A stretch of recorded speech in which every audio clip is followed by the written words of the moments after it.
Hello, hello. Welcome back to me, I guess. I'm like, if I was a television show, I guess it would just be it's Eli. And that's it. Oh, that Eli. Or whatever terrible show. I would get taken off in like 3 episodes. In the process of waiting to record, it apparently started raining, so now I look especially sinister. I'm so sorry. Okay. I was going to do some like light farming and co-op and stuff to prepare for this part, but unfortunately D decided to show up out of nowhere, which apparently is not necessarily part of his quest chain. I'm used to going to the round table right away, so as a result, all this stuff with anything occurring before that, I just never saw.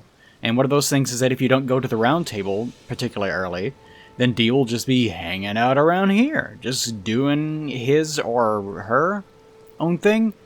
I'm still not quite sure if D is like a single person or maybe has like a twin growing out of his body, her body. They could both be male. It kind of looks like the other one's supposed to be more female, which could be related to the concept of what is it? Like alchemy. The rebus? Yeah, I think it's called a rebus. The idea of forming a perfect person alchemically by fusing male and female into one. It's a really old concept. Very outdated these days, certainly. But anyway, it might have something to do with that. I don't know. Actually, now that I think about it, there's quite a few things in the game that are sort of like binaries, things paralleling one another and whatnot. But anyways, also this tree is weird. It's like looking at me. Give me the eyes. The multiple eyes. Why does it have eyes? It also looks like it has almost sort of a dragon scale look to it. I wonder if this is a Deathroot. I don't know if this is Deathroot or if it's supposed to be something related to like Dragonkin stuff. I don't know enough about the lore to say one way or the other right now. But it is definitely abnormal. So let's talk to D, see what in the world D is doing. Then I will worry about that. Oh, but the reason why I couldn't do any of the co-op stuff is because D was here, so I was terrified of the idea of leaving the area, because you might miss out on something, so... Because I already have missed out on like 1 or 2 things, because FromSoft becomes FromSoft. Oh, it's so sunny now. I'm pretty again. Well, I'm prettier again, yeah, alright. D. Another fool who won't listen to reason, eh? So same thing as he says in the... For weeding Deathroot. Yeah. How would you like to earn the strength of beasts? If you're inclined to hunt more of those who live in death and weed their Deathroot, then I'll introduce you to Garank, the beast clergyman. I have a matter of my own to attend to, and the beast himself wishes for someone to take my place. What say you? So the exact same thing as last time. So it turns out I'm not actually missing anything. It's nice that D shows up here, though. Still closed. I've also tried to lower... I've done a few things as far as recording goes. I've lowered my mic volume, because you may not have been able to tell last time. But I had to go in and hand... Whenever I record Audacity stuff, when I do my commentary, I will at the end have to look for spikes in the audio and like go in and hand lower them, because Audacity does a really, really poor job of actually normalizing the audio and like lowering those really huge spikes and then raising all the other ones, which is what it's supposed to do. It doesn't bother doing that. It does a pretty pitiful job of it, so I have to do it by hand. So as a result, that takes a while sometimes. And last time especially, because apparently Windows decided to raise my mic volume from what should be around 80% to like 100%, which it just does sometimes because it feels like doing it. Amazing. But as a result of that, my mic was peaking like crazy last time. Also, I am recording in a slightly different way with different settings, so I'm hoping that will result in fewer snafus in regards to the frame rate absolutely losing its mind. I was attempting to record in 60 frames per second in the past, and I won't be doing that, because why would I want to capture 60 frames whenever the game is losing all of them, right? Okay, anyways, except you're stupid.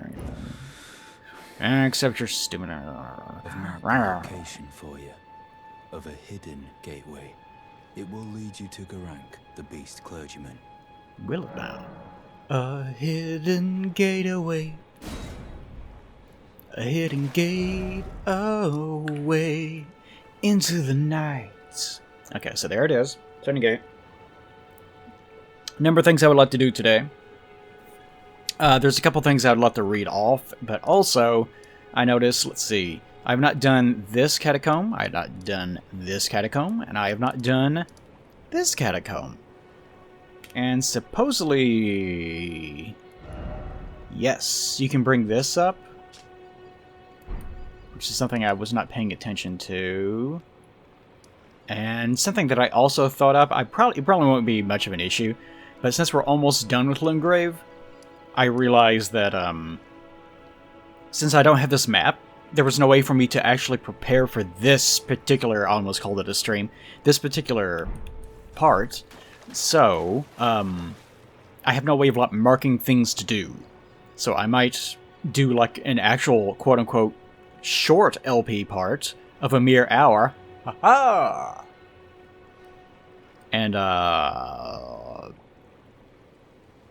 do some minor prep work for that, mark some stuff, and then start again? I don't know, we'll see, we'll see. I have a matter of my own to attend I'm going to go do some shit. I've spotted the mark of the centipede here in the village. Oh? An ill-omened symbol that should not be. Fuck Someone that shit. or something threatens the sanctity of the Golden Order and must be eradicated. Symbol of the Golden Centipede, so I've never heard him say that. What is it? Still milling about? Still The map jacking indicates off. where the gateway is hidden. It will lead you to Garank, the beast clergyman. Okay, and as I recall, it's not that he's trying to give up the game, it's that Grank himself wants someone different, although he doesn't say why. The symbol of the Golden Centipedes, huh? Okay. I wonder if I have a Golden Centipede, because there are things that you can just pick up off the ground. But on this character, I don't think that I have one. Wow, wow. I like it when I go wow, wow.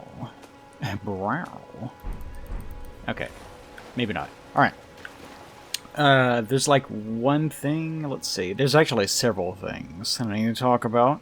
One thing that I wanted to say is that I looked up what corpse wax actually is. And, as I started reading it, it's like, yes, of course, I remember this now. Well, not this part, but it's also called adipocere. Let's see if I can pronounce this. Let's do this is the pronunciation challenge I'm initiating for myself right now. Adipocari? No, can't be that. Adipos. No, if it ends with seri, it should be. I guess it would have to be a Poceri. Poker? It could just be Poker. Adipocare. I don't know. I don't know how you pronounce that. It's some weird word. Anyways, corpse wax goes by another weird-ass name, and it's raining on my bald head.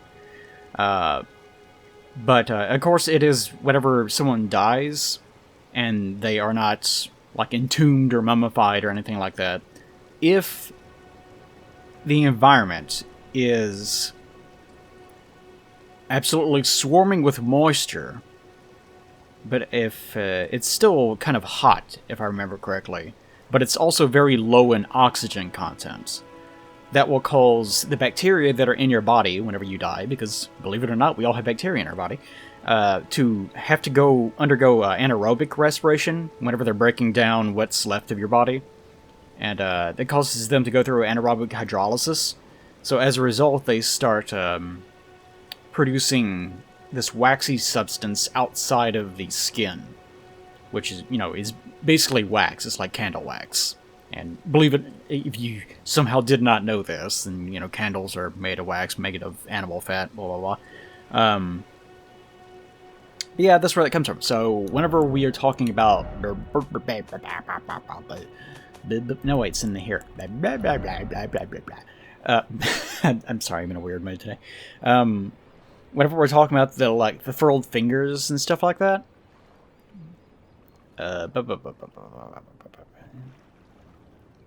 No, it doesn't actually say the... Oh. Maybe I do have them. Yeah, it's going to be in my inventory somewhere. Where are you? Where are you? There you are. Okay. Yes, a finger of corpse wax. It's funny that it calls it a finger of corpse wax, not a finger covered in corpse wax. I guess it's not that funny. Furled like a hook, bronze ornaments and junk. So presumably this is a... I guess the idea is just that it is a real corpse, and that's all they're really going for. It is a relic of those who came before, left of those who would come after. Or maybe it is... I don't know, maybe there's some sort of special process whereby you're collecting this off of corpses, but they're especially prepared for this one thing. I don't know. I need to actually learn more about that. I don't think that there's enough information to go off of. Okay. One thing I wanted to do, I skipped this area pretty quickly because I just wanted to do the boss fight and then get out. There's not too much interesting here other than the fact that this place is absolutely covered up in water. Which is, you know, a little bit unusual, but it is kind of right here in the valley. And shopping for houses, you also will always notice that there are some houses, even though they don't have a flood risk, they are low in cost, and it's not really clear why. If you go looking at the terrain of the area, it becomes more obvious, because they're always right smack dab in the middle of some valley, and you'll probably spend a gallon of gas just climbing your car out of it every day. But anyways, one of the things I did want to point out with this village, though, is it is also, in addition to swarming with water, it is also swarming with tombstones all over the place. Kind of nice ones, too. Really well kept. Like, actually, like, really? For true? This tombstone right here, especially, is way more well kept than the ruins around the place. It is so strange. I don't understand the logic of... Honestly, what I think happened is that this was supposed to be a village-ass village that had very recently become, that had fallen into disrepair, but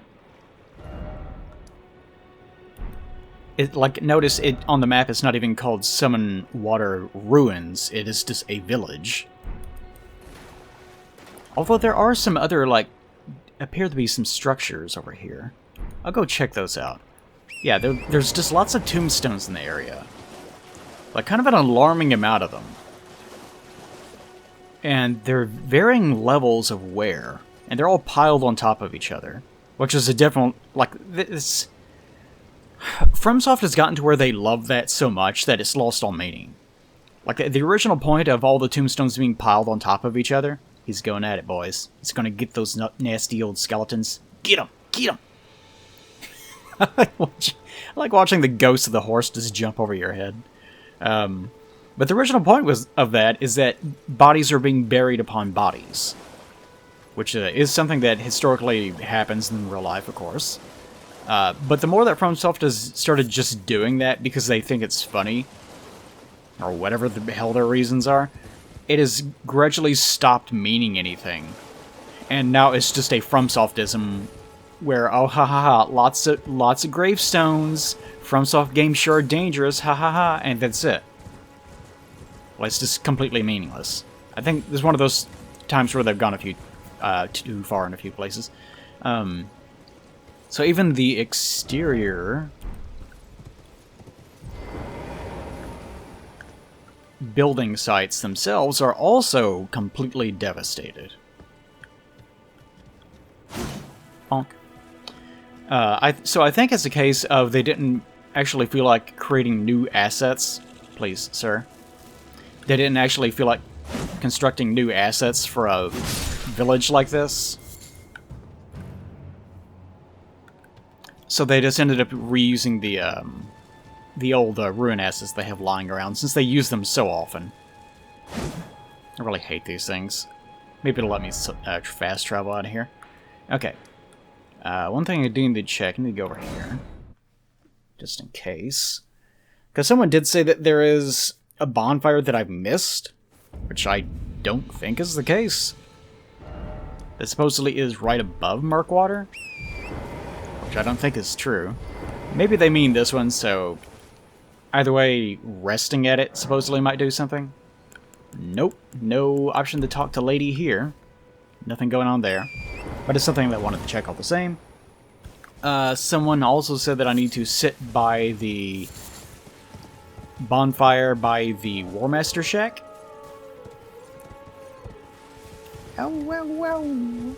And that will trigger some sort of invasion of some sort. So there's something else to do. There's actually quite a few little bitty cleanup things that I could do today. But for the most part, I think we'll just clear those catacombs. Let's steal away into the night. Well, there's so much... You know what? The next area I find is way easier to explore than Limgrave is. Limgrave... I don't know if this is a positive or not. But Limgrave is actually pretty hard to explore in a lot of ways. Dude, come on. Shut up. Fucking baby. Not even gonna waste my time. Something it's a very minor annoyance. It's enemies in these games. Just so angry that you exist. Wolf, are you okay over there, buddy? He's desperately trying to get back to his pack, but he just can't quite manage it. I'm sorry, but the child was born slow. Hey, I'm trying to do a bit here. Ah. He became privy to my bit. Okay. Well, let's move up top. But a problem with the Limgrave is, one, there's a lot of verticality in Limgrave, as we see here. Where there's like a cliff, and then you can see up above that there is another cliff, and then after that there's another cliff. So you have to like spend all this time doing what I'm doing now, and going up, looking around, nothing here, go up to the next area, which might take a few minutes because you have to backtrack through a bunch of things. Look through that area, is there anything there? No, there's not. You just have to keep doing that over and over and over again. Take that, America. It doesn't look like there's a bonfire up here, though. So, I believe I was misled. One of the problems of this early stage in the game still is that a lot of people are just generally mistaken about things. It could be that there actually is one, and I just don't know where it is. I assume they were probably talking about that one, though. Like, some people will think that if you rest at this specific bonfire, then that means something, and it turns out, no, it's just that that was the number 24, I just made up a number, and that would just so happen to be the one that they set at, and it's just a case of anecdotal evidence.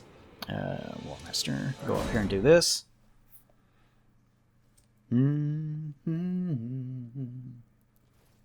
don't know why I have that song stuck in my head. Okay. Let's see. Almost nighttime. Alright. One thing before I do that. Do you remember Kenneth Haight? Kenneth was the gentleman that we were doing discourse with in regards to Fort Haight, which is like... I have to go back here too, by the way. This area. He did have some additional dialogue in some sort of recommendation selection that's in his dialogue. You know, sometimes you could pick talk or purchase, whatever, that little dialogue window, there, that UI box. There's one called recommendation, which I don't remember seeing. Maybe I missed it, I don't know. But I was going to read this out. He says, after you pick recommendation. Yes. Now allow me to furnish you with a little advice. I would take great care to avoid Godric's tarnished hunts were I in your shoes. That depraved lot are obsessed with sacrificing tarnish like you for the sake of grafting. Honestly, Godric's nothing more than a jumped-up country bumpkin. Lord, don't make me laugh. First he hid himself amongst the womenfolk to flee the capital. then hid from Rodan in that castle. Then he insulted Melina, lost to her in battle, only to lick her boots rather than die like a man. Has he no shame, the big girl's blouse? I don't know what that means. And to think he's the blood of Godfrey. Last of the golden lineage, though you almost wouldn't know it to look at him. I almost feel sorry for the chap the more I think of it. So he does say a little bit. He really trashes... he really trashes Godric. And, even though Gwen and Gwendolyn and Guinevere was a thing, which was... it wasn't that bad, but it was a little bit confusing at first, I guess, for some people. Godfrey and Godric it's a little bit too close together for my liking. It gets kind of confusing trying to track who is who. But all the same, I think that Godfrey is someone that I have not met yet, and is probably someone that we meet much later in the game, if we meet them at all.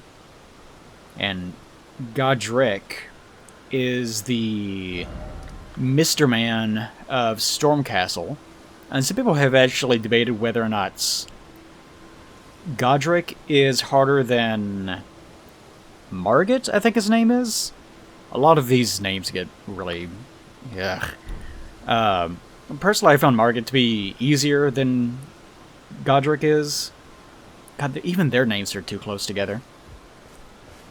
And we'll get to that much later, but to me, because Margit is so much more telegraphed and he's a little bit slower, whereas Godric is... I don't know, he's way more annoying. He has a bunch of, like, gravity nonsense, and he's just constantly attacking and doing huge AoEs, and it's very easy to lose your summons. He's very annoying. I don't really care for him. Now, I thought I was supposed to get some sort of invasion here, but I guess not.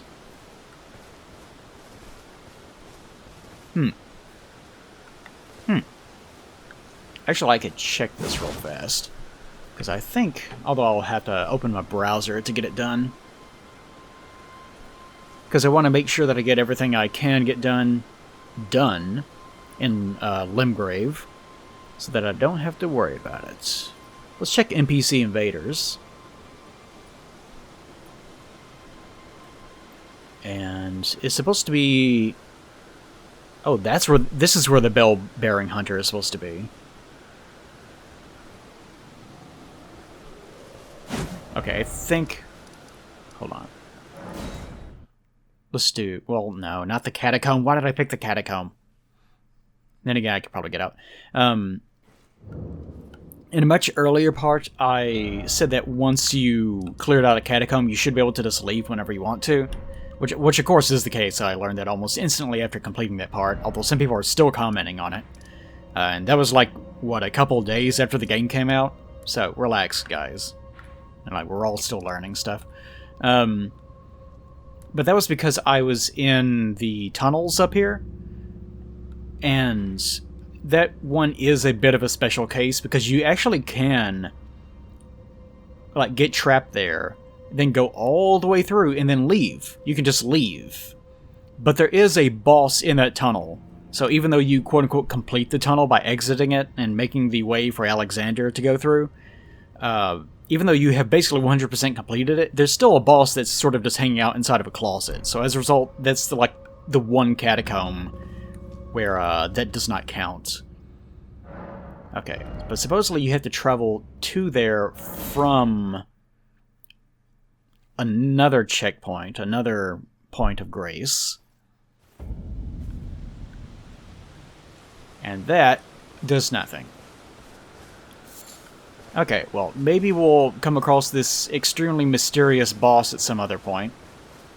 I'm not going to worry too much about it. There's a lot of blood around here, though. Well, all the same. Okay, so I'll come back there one day. We'll find them one day. Or I'll randomly happen upon this guy at a very inopportune time. I could go try to do that stupid bird, but I don't think so. But the next thing I want to do is actually do this. Then after that, I'll start doing the catacomb stuff. We can get through that pretty quickly. Because there is a ghosty that I never talked to. And I kind of changed my opinion a little bit on Kenneth. The little ghosties usually will give you... They're more like hint ghosts that are there to tell you how to find something. Like, see that message over there? You can tell that it's a developer-placed message because it's very bright. But it's just saying, hey, my merchant shop is open, and it's for this merchant that's over there. That's all that is.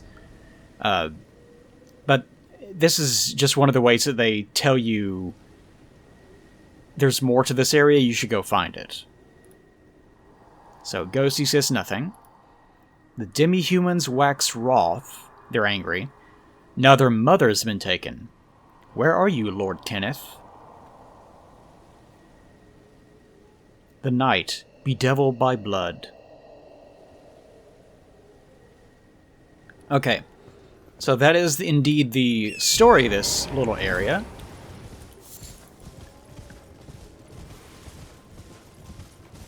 Kenneth Haight, which, considering that the fort is also called Fort Haight, that should tell you that he is indeed the lord of this particular castle. Whether he is the son of a lord, or like it could still be that he's part of the family line, but he's down the line or something. But I'm doubting that more and more. It could be that he's the son of whoever commanded this fort, or it could just be that he actually was the commander and he fled. We don't really know.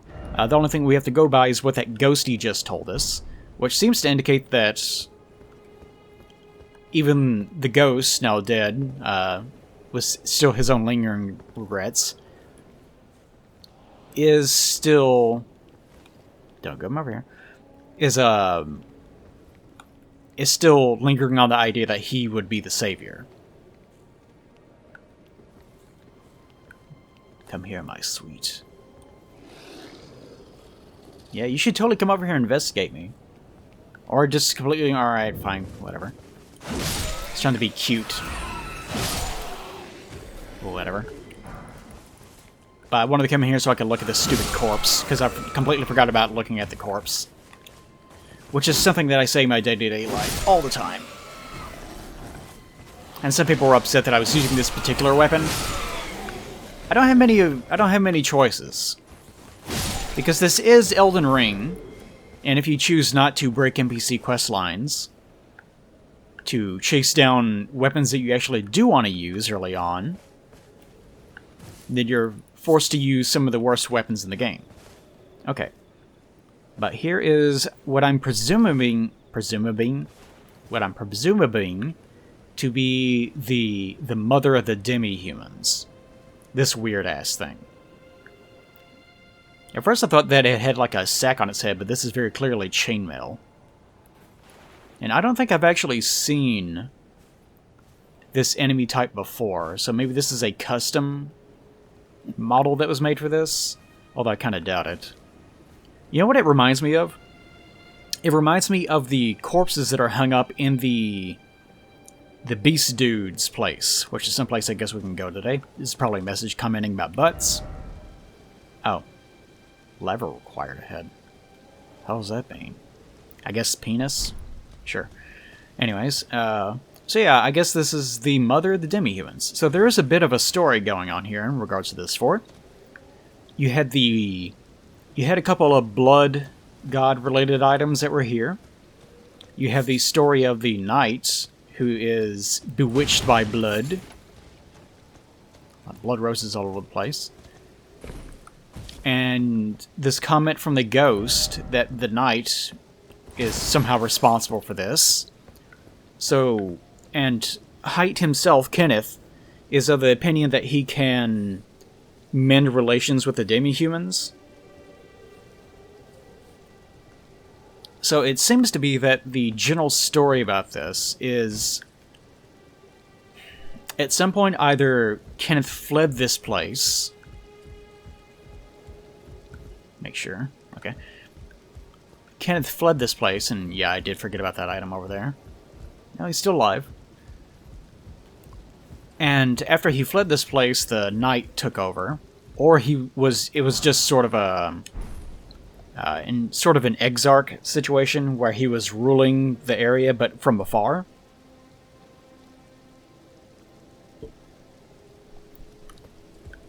And the knight took it upon himself, after becoming bewitched by the blood god, or whatever's going on there, to grab this demi-human and do something.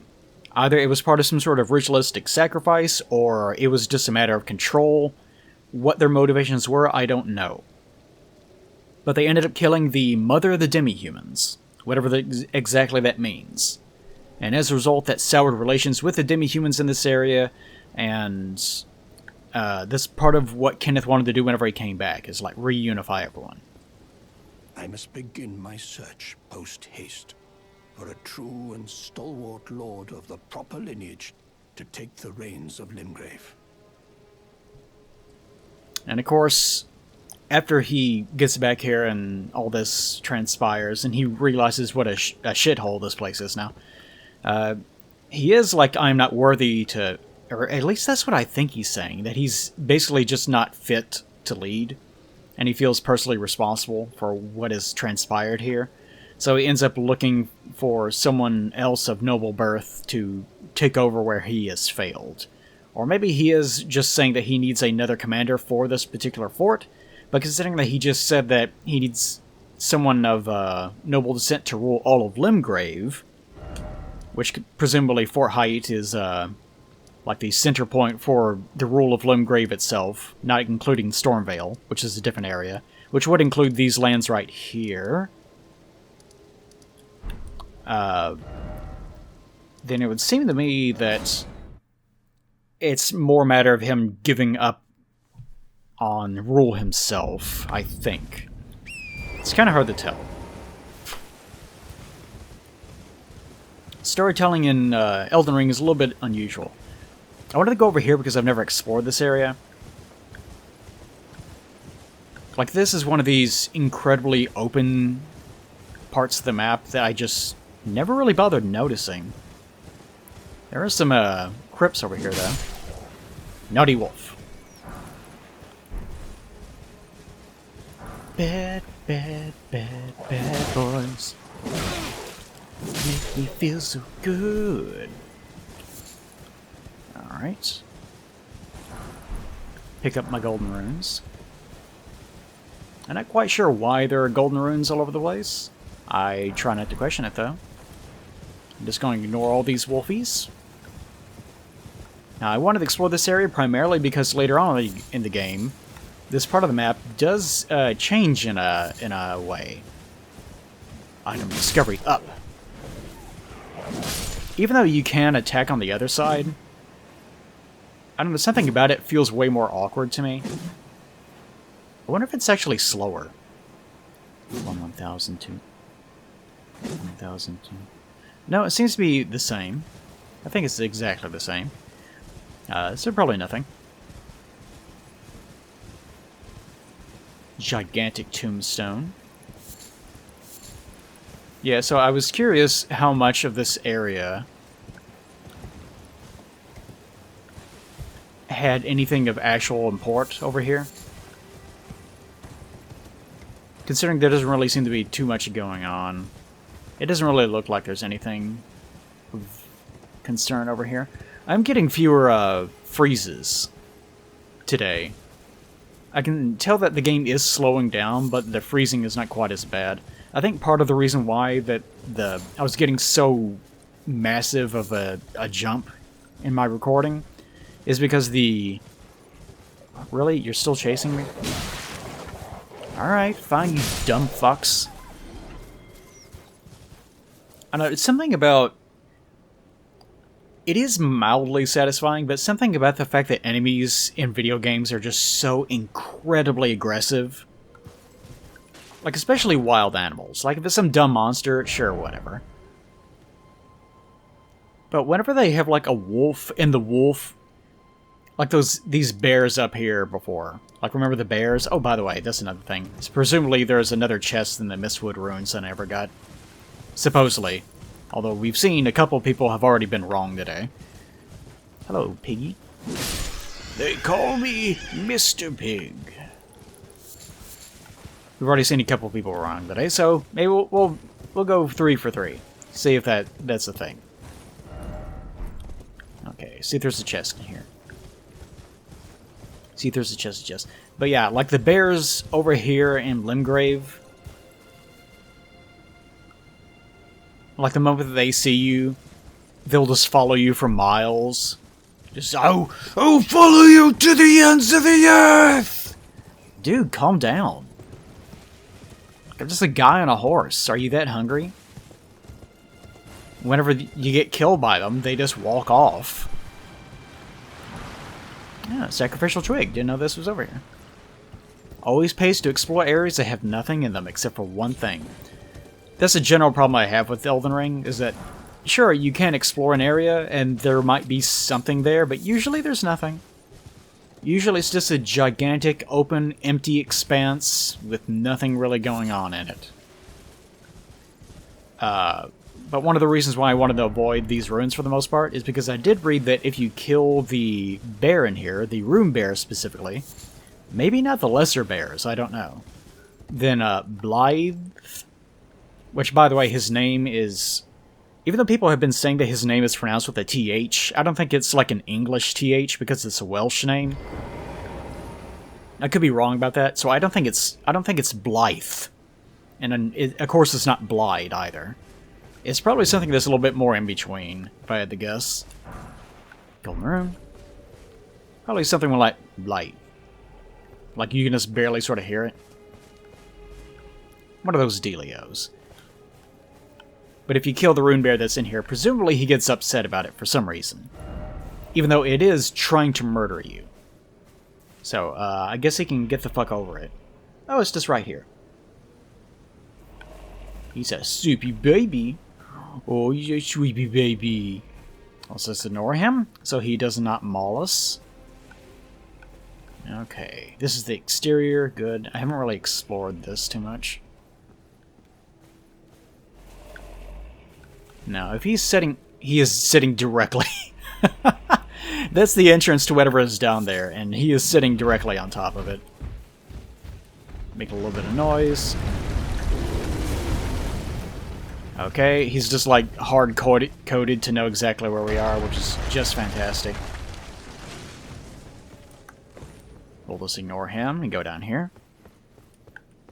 Now, if he can manage to squeeze himself down here and throw a big bear tantrum, then good for him. An axe talisman. Well, hello there, little one. What you got for us, little guy? Probably the easiest way to be right here. Okay. Enhances charge attacks. A talisman depicting an axe and a warrior. It does indeed. It looks like a... what are they called? Whatever they're called. I don't remember. Kaiden. The lord who led the long march bore an axe, and his loyal warriors honored him by wielding axes of their own, making them very effective at dealing decisive blows. That's some of the shittiest lore I've ever read in my life. The lord who led a long march bore an axe. One time there was a man, and they all came here, and one of them had an axe. And also his friends liked him, so they also had axes. So they're pretty good at swinging axes. Thanks, Miyazaki. Wow. It's hard to imagine shittier lore than that. Okay. Well, that's complete for what it's worth. That's done. And I got that done. Okay. I actually got all my little tasks complete, so I'm actually completely done with that. Let's save this, because I'm sure that the moment that I go over here, it's going to start activating things, so I'll just ignore that for the time being. I will come back to this in the future, though. Although it's not really important to me, so I guess it's going to be very low priority for quite some time. And I need to get rid of you. Okay, are there any other things like that besides the catacombs? No. Okay, so it looks like we're done in that regards. So let's head over to the Murkwater and we'll take care of that. I also need to pick up my tailoring tools at that catacomb. And then there's the last one, which is going to be the shitty one that I'm going to be very angry at. But considering I'm not paying... Oh my god, video. It really froze up then.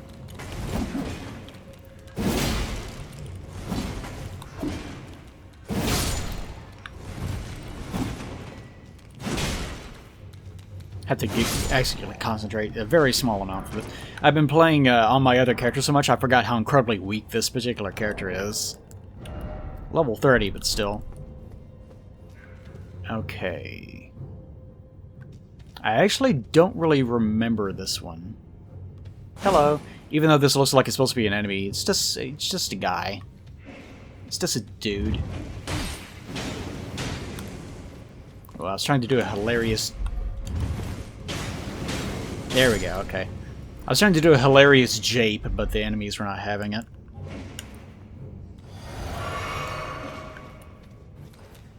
Oh, you son of a bitch. You son of a bitch! Alright, there we go. Root resin. Got plenty of that lying around. Hello, Scully Man. So maybe the reason why I don't remember this one in particular is because you get done with aspects of it so quickly. Maybe that's what it is.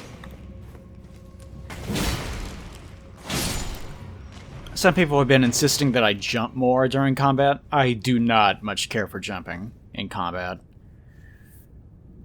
Not really because of the risk, just because it's so stupid looking.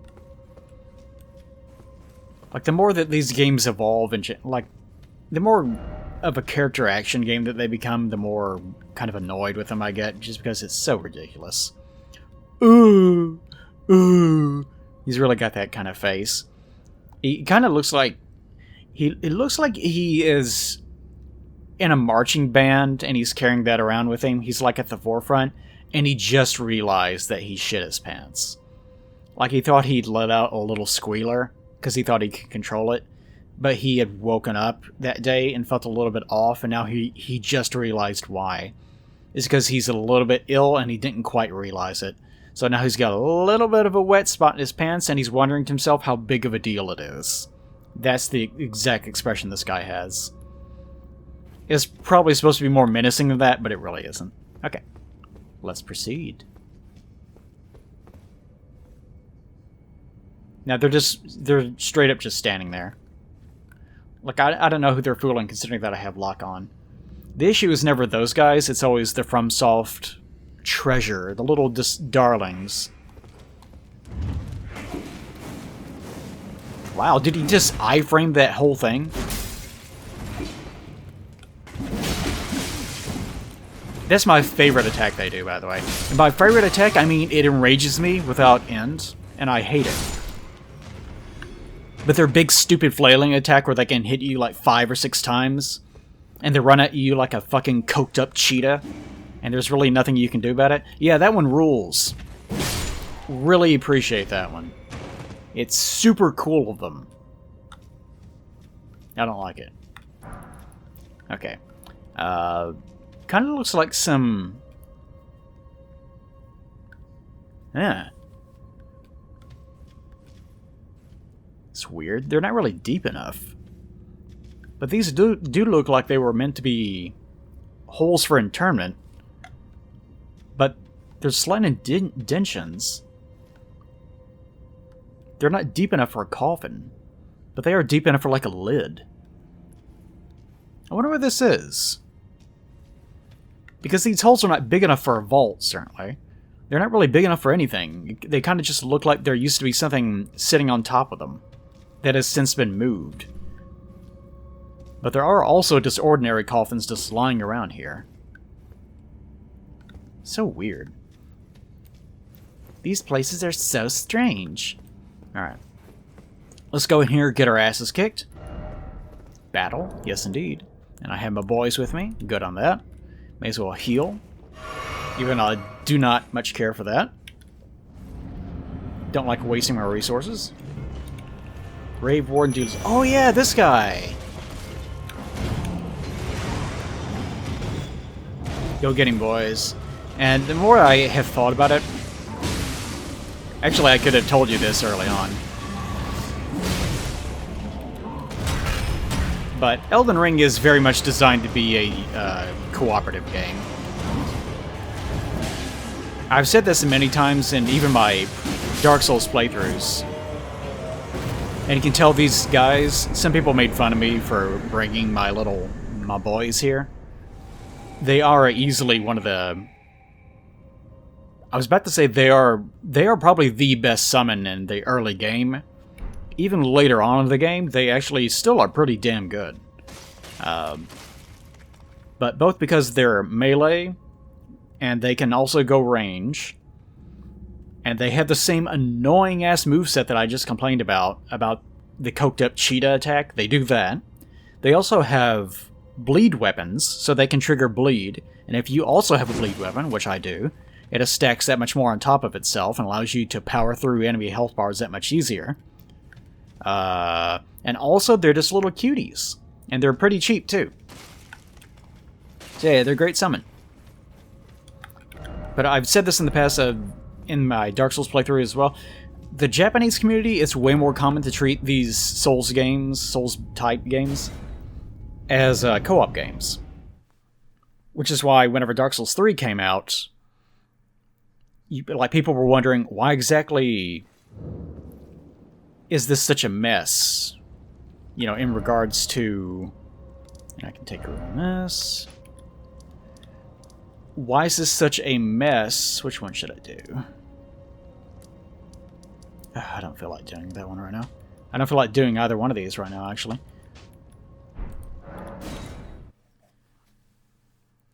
Why is it whenever I try to do, like, an invasion, I immediately encounter, like, 3 guys, and they all just face-fuck me?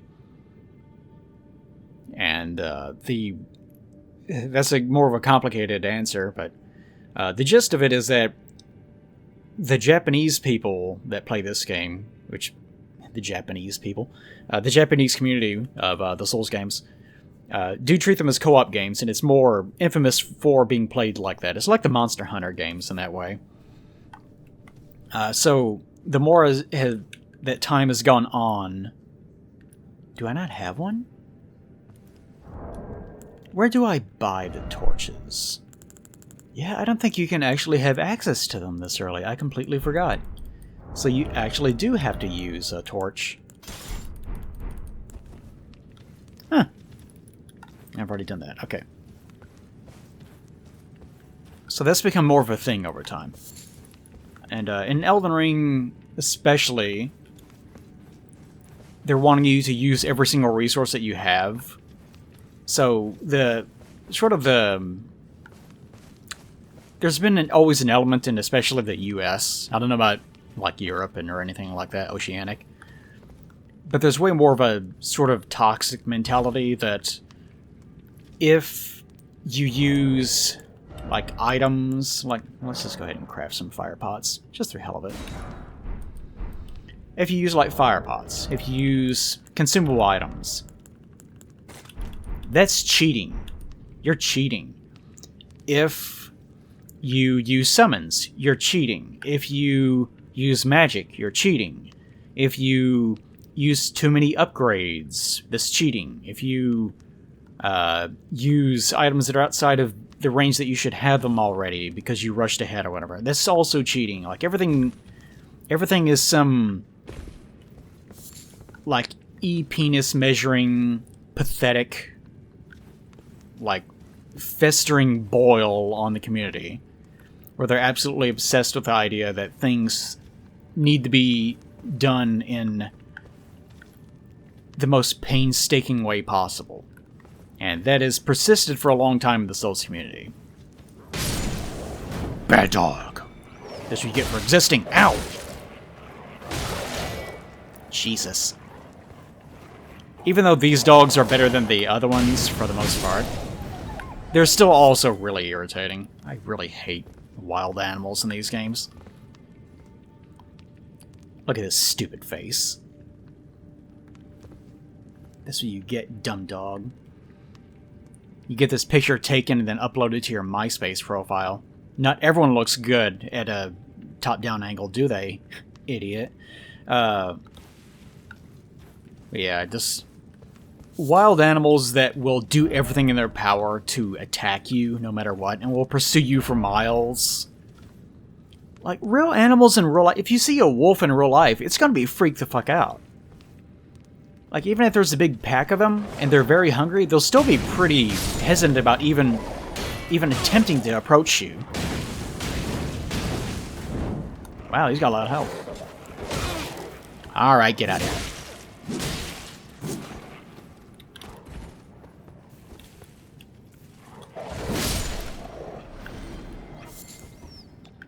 The big ones are especially annoying because they have such massive health bars in comparison to the other ones.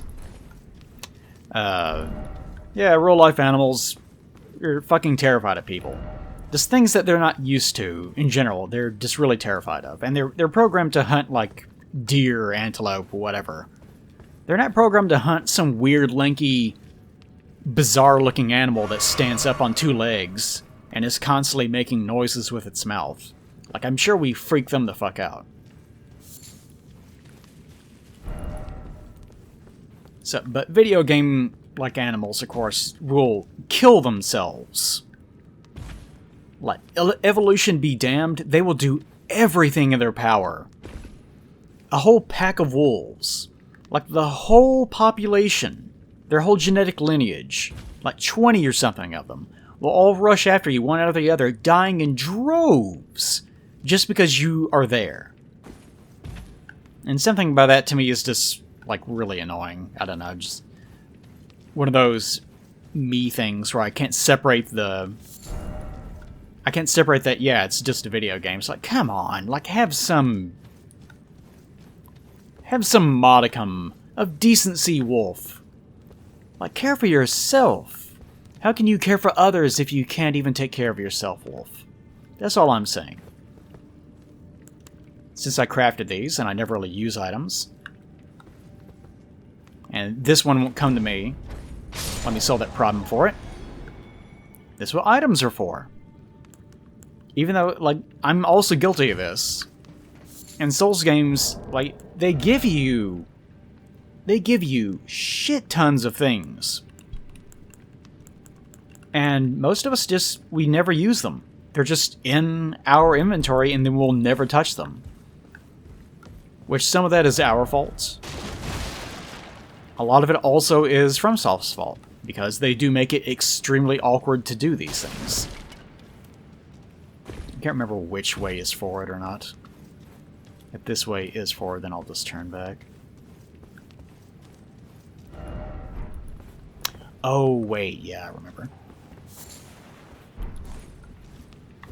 Hello there. No, I was the aggressor. Okay, there's like one... Let's give him a firebomb for his efforts. There's one way over there.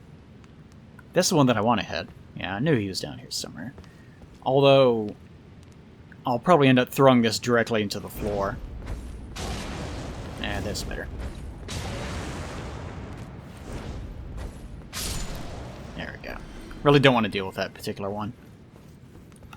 Now, some people have... I was wondering this.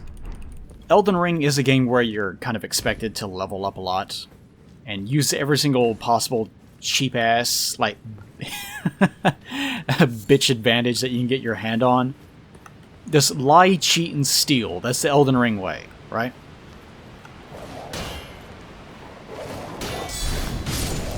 It's been a while since I've used that. The fact that you can do that, like, shield bounce riposte, or whatever you want to call it, shield guard, is one of my favorite things about Elden Ring, but I don't really use it too much. And it's because generally I don't really use my shields too much in modern FromSoft games. Like, as time has gone on, I've gotten to where I just two-hand and that's it, just out of... Like, I can dodge attacks normally, and I can, like, footsie enemies fairly well. So it's become less and less of a thing over time for me. Now, whenever... a couple of parts ago, I was commenting on how this is a really irritating Catacomb, because it goes on for quite a ways. But it's one of the few ones that is actually unique. Because, like, here, I don't think I've ever seen this anywhere else. Like, this big open area, some, like, pillars that go nowhere. Pillars that are just extending out of the water. 1, how do they build them? 2, why are they there? 3, what exactly are they supporting? Why would you even have them there? I guess you don't necessarily need them supporting anything, but still a little bit weird. Also, some pieces over here are broken up, even though this seems to be part of an arch system that would have existed, that would have extended out to here for some reason. So I imagine it's just one of those cases of they just had some random-ass pillar models that they wanted to use, and they just put them willy-nilly wherever they needed to be. No, no, no, no.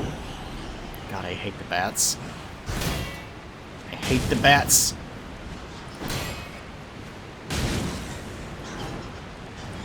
God, they're so fucking needy. That's what I don't like about them. Yet you just really have to pamper the bats. What are you eating? How did you get this? Like I'm talking to a dog. What have you got in your mouth? Is that a person? How'd you get that? Where did you get that person? Go take a bath. There we go. Okay, we won't have to worry about him before. This is another commoner model. They even stripped him naked. Did you have your way with this corpse? That is shameless, bat. Now, the bats in this game actually do have their own... Like, they seem to be big dumb animals because, like everything else in this universe, the moment that it sees you, it wants you to die. Because heaven forbid that you exist as a person. Hello.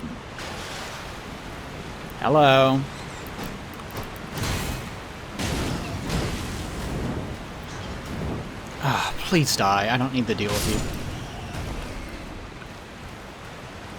But the bats do seem to, like, chill out and hang around singing variants of themselves and whatnot.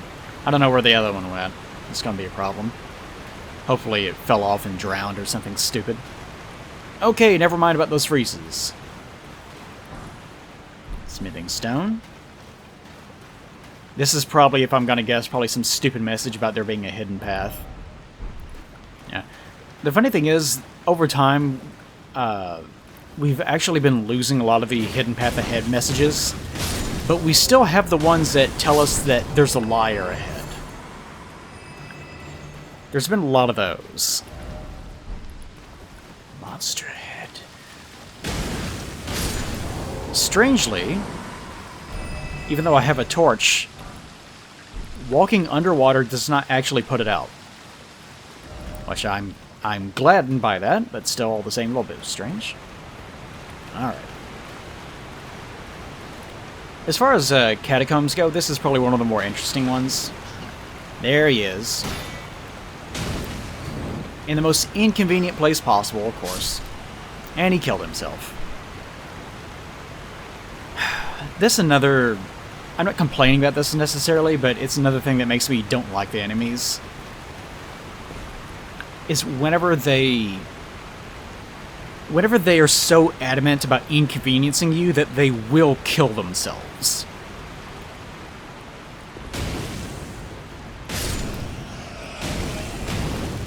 Gotta kill these guys as fast as possible. Shamshir. That's not what a traditional Shamshir looks like. But we'll just ignore that.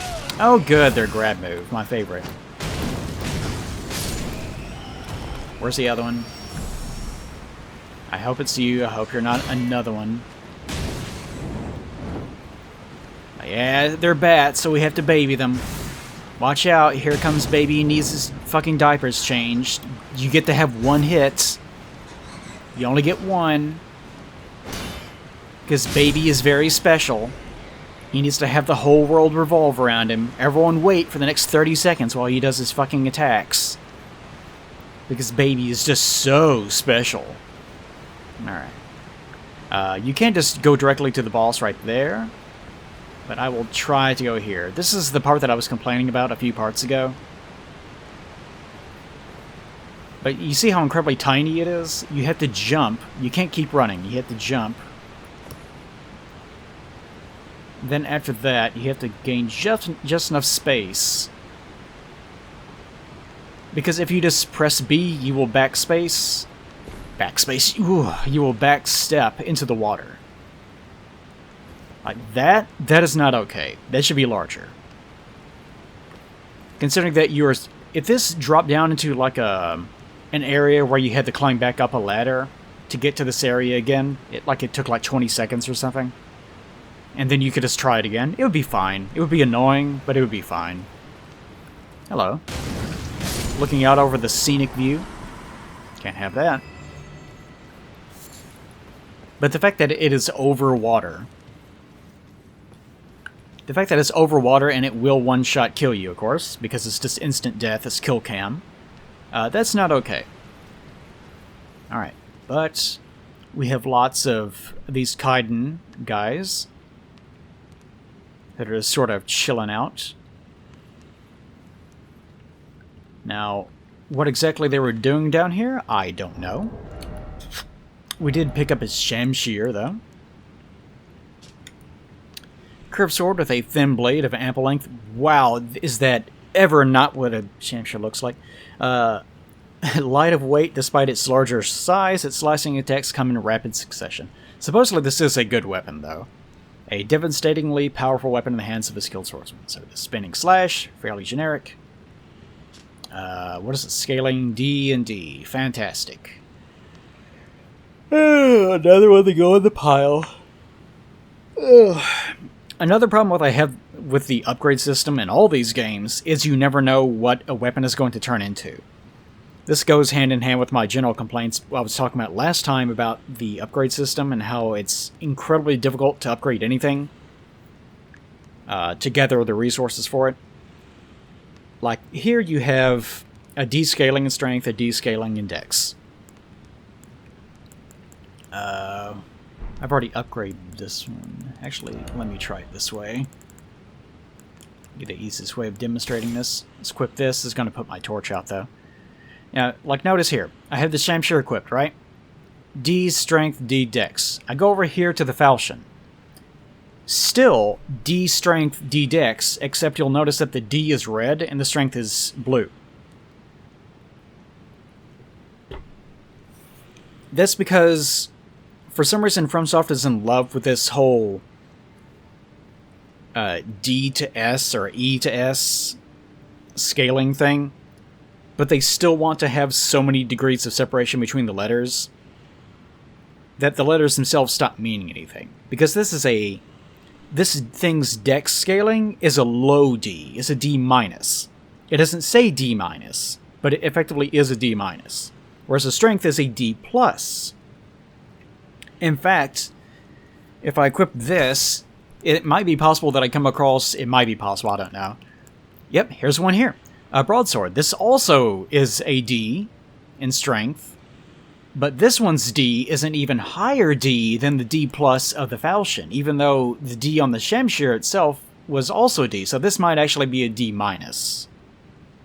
There's no way for me to know. This system is awful, especially considering that as you upgrade this weapon, these values might actually change. It might get to the point where the pacing, even though this is DD, you would think, oh, it's a quality weapon. This might get to the point where it has like an A in dex scaling, but a B in strength scaling once you hit like plus 20 or something. And there's just no way for you to know that at all. And you think, well, Eli, I'm going to correct you because... because I'm a nosy commenter that thinks I know everything, and I want to disagree with you, and you're always right. And I don't like that, so I'm going to... No, I'm kidding. Oh yeah, this fucking thing. God damn it. Hold on. Can I fast roll? I cannot. Great. That's lovely. Or my dork helmet. There we go.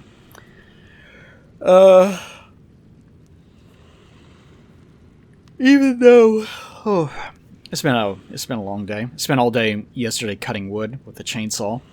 And then cleaning said chainsaw, and then the chain accidentally slipping, having to refit everything. Even though you can, like, change any weapon to a heavy weapon, change any weapon to a fire weapon, or, you know, so forth and so on, it still prefers whatever its original scaling was. So I can take, if I'm a heavy character, I could take this weapon, my Bloodhound's Fang. This weapon prefers Dex. Prefers Dex. So if I were to try to make this into a heavy weapon, I could, but it would never be as good as a heavy weapon that I put the heavy scaling onto. Because it will always have that preference for one scaling or another, which completely defeats the point of having the system in the first place. All this does is make you still keep a lookout for whatever is supposedly a dex weapon, and you're basically locked into using those. And it's especially bad in Elden Ring, because of the fact that, don't know if I have any of those. It's especially bad in Elden Ring because a lot of the later weapons are just straight up just better than everything. And if you wondered how come I keep seeing the same collection of like 5 or 6 weapons on every single person, it's because they did a very bad job of ensuring that all the weapons are preferable to one another. There are some that, because of their unique weapon arts or whatever they happen to have, they're just better. They're just straight better. Let's see. Do I have glowstone? Yes, I do. Okay. Because I wanted to actually use my... Oh, right. I wanted to actually use glowstone. It's one of these things where I just never bother using it. Might as well use this.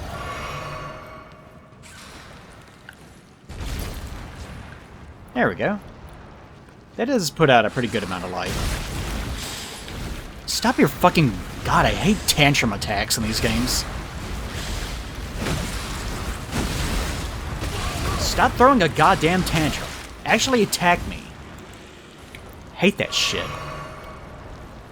Hate it whenever enemies are just allowed to occupy an entire room that they start flailing around like crazy, and there's no sense to any of it.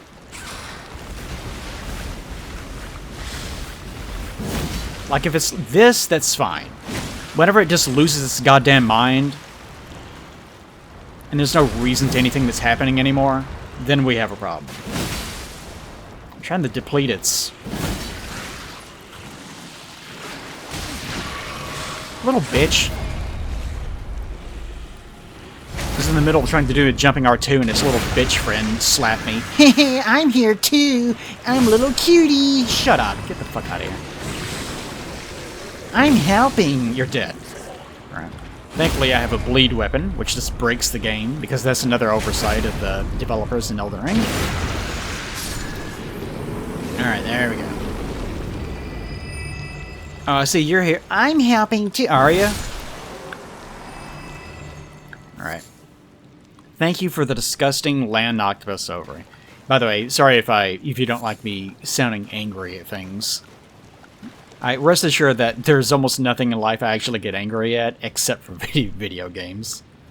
That's like the only thing. Legs indeed. I think that might be the way forward, actually. This is where I came in. Yeah, that glowstone, very useful. I forget where I got those. I'm probably just picking them up inside of caves, which is actually another problem that I have in general with Elden Ring, is, as I said before, if you want to farm things, like there are some situations where you can rectify a specific... Scarlet Rot, because I was dealing with this yesterday. Scarlet Rot is a great example of this, because as usual, Miyazaki is in love with the idea of swamps. And there's one area in particular that I'm thinking of, that I won't go into, that has Scarlet Rot everywhere, and there's no avoiding it. And if you want to actually collect every item in that area, it's going to take a long time, and you mandatorily must be afflicted with Scarlet Rot. And I don't think I've shown it off in this particular playthrough yet. Scarlet Rot is basically just ultra poison. It makes your health bar deplete almost instantly. So you have to basically make a run for a single item with Scarlet Rot on you. And then once you have it, then you teleport back to your point of grace. Then you go get the other thing, and then you do it again. And you just have to keep doing that over and over again. It's grueling, it's not fun, it is a complete waste of time, and it definitely is one of those Miyazaki-isms, where he's just absolutely obsessed with this one particular thing, and he just won't stop doing it. It's really quite annoying. Anyways, Scarlet Rot.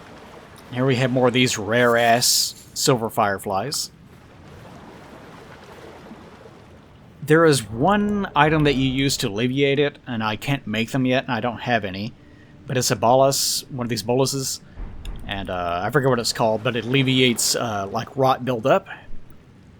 And if you just have a lot of those, then yes, it completely shuts off. It shuts off that one problem with the game, with that area. But in order to actually have those, you have to go farming for the materials to be able to, actually manufacture the damn things, right? I guess I can go ahead and get rid of my torch. There we go, because I'm going to need to use my actual weapon anyways. So, there are portions of that map where you go through the Scarlet Rot, you get the build-up meter that's on the bottom of your character or whatever, and you can do one or two things. You can either use one of those Scarlet Rot build-up items to get rid of your build-up, so you can keep going, or you can just stand there like a putz for like 40 seconds. So, here's the problem. You can either stand there like a putz for 40 seconds, or listen to the backseat gamer that's in our minds, that's in all of our brains, that's going, just use the item, you can always farm more. But in order to go get those items, you have to go farming. And the process of farming anything that you create in this game takes longer than actually just doing it without the item. Like, the process of item crafting only works for things that you have in abundance. Like, I made fire pots because I have shit tons of mushrooms and smoldering butterflies, because they're everywhere. Like, you can trip and they're just right there. But like thin beast bones, I do have a lot on this particular character. Makes some. But even like these, if you don't spend a lot of your time just killing poor, helpless wildlife, which some people aren't going to, then you won't run into too many thin beast bones. Other than like wolves, I guess. And that's pretty much it. You actually have to actively go farming for them. And a lot of things are like this. Like string, for example.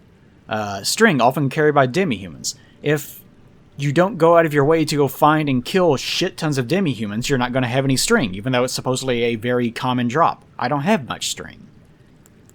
And there's a bunch of problems like this, where, sure, you can have an item that will alleviate one particular problem, but it will take like minutes of your time, maybe sometimes hours of your time, in the case of the like silver pickled foul foot, as an example I've given before.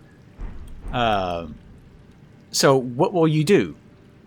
Will you spend an hour of your time farming for an item, or will you just do whatever it is that you were doing normally and just wait around for like 2 minutes? Or just kill yourself and then respawn and then run back to your pile. You know, whatever solution it is that you require. That is a problem with Elden Ring, and it's a problem with farming and crafting and open world design in general. And the more that I have played open world design games, the more that I've realized that I don't really like them. I don't mind them, but in my opinion, the novelty of having a giant open world is something that actually creates more problems than it actually gives back in terms of enjoyment. I would much prefer it be a more... Like, I don't want it to be a tunnel grinding simulator where you're just walking through endless tunnels. But I appreciate it whenever you go through areas that are somewhat linear, and then you get to an area that's more of a hub area. Like a Zelda game. You know how in Zelda games you have Hyrule Field? Like that. Just like that. There are linear areas that you go through, and then after you get through that one area, you get to a more big open space. And then you do like a couple more like linear areas that do have little self-contained areas that are designed that have... They're not open, but they're a little bit more open. And there's just variations between where you can go and what you can do. I prefer those games. Things that are formatted like that. Whereas open world games, I find just create problems where there does not need to be any. Anyways, alright. Let's try to fight this giant-ass boss. I really hope this does not present that much of a problem. This is another... He's not going to get up just now, thankfully. By the way, this is another problem I have with Elden Ring, is a lot of the bosses in this game aren't doing what he's doing. This is what the bosses should do. Like, there should be... really, you should walk through the area, and there should be, like, like a ladder you go down, or a pit that you can fall down, or stairs that you go down, or you have to turn a corner, whatever. But that you can walk through, and you have, like, a moment, a fucking moment, where you can, like, summon the dude, use your Flask of Cerulean Tears, whatever, like, here what I'm doing now. I forgot that I have Glowstone on. I'll de-equip that. Where you can just do something like that. Which, sure, you can do that in front of the boss fog, but you don't know what's in here. So you actually have to walk through and be like, oh, it's a giant. But now that you're in here, there's no way out of it without, like, quitting out of the game. And that's the one way that you can actually get out of the boss fights with your souls. Or your runes. You actually have to go in and awkwardly quit out of the game back to the main menu and then reload and then you're back outside. Like, it's ridiculous. They're so obsessed with the idea that you walk through the fog and then a boss leaps across into your face from across the arena and just instantly starts just slapping the ground where you're at instantly. Because they're so preoccupied with it being intense. Anyways. I appreciate that this giant waited. This may not benefit me, though. I mean, he's still a big giant. He's still angry. He's still angry. But I also angry. Oh, wow. That took off all his health. That was a big visceral. Alright, then. Blue Dancer Charm. Yeah, that guy was easier than I expected. Blue Dancer Charm. Versus attack power with lower equipment load. So this is Flynn's ring, basically, from the other games. This especially must be kind of useless. I don't recall anyone ever saying that they actually use this. In fact, I don't think it would raise my attack value at all. But then in Elden Ring, actually having... This is another flaw with Elden Ring. Is it's kind of obsessed with having heavy armor. Actually, it's really obsessed with its damage negation values to its own detriment. Because it's quite common to see someone walking around like a poison area wearing some really moronic-looking mask and a bunch of mismatched clothing, because that has the best resistances on it, and even then it almost doesn't matter. But you still need it in order to even get through the area. Elden Ring's a little bit too obsessed with those things.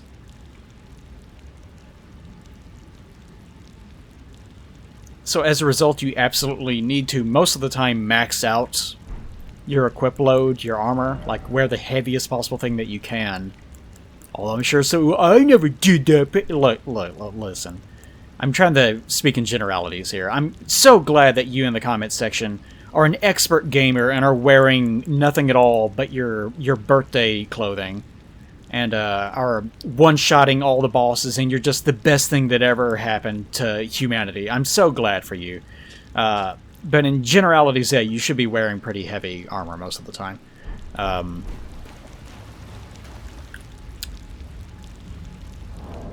Wait a second, how did I... No, that's the thing. For a second, I thought that I had the Knight's armor. It's like, how did I get that? I haven't been to the round table.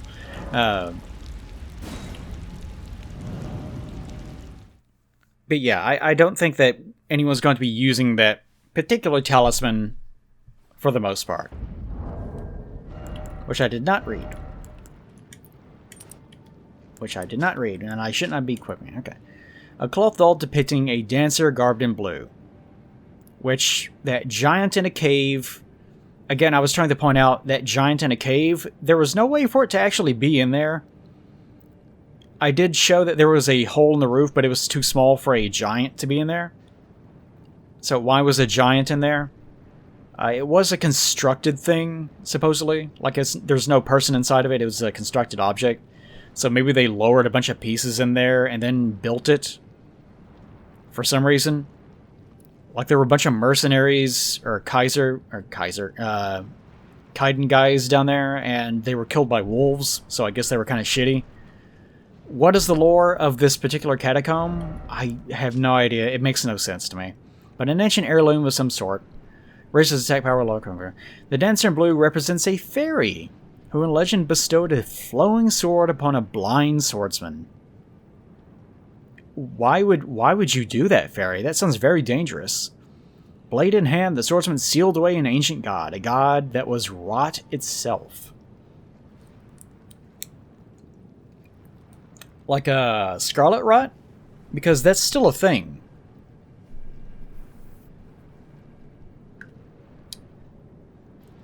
Now, it seems like, I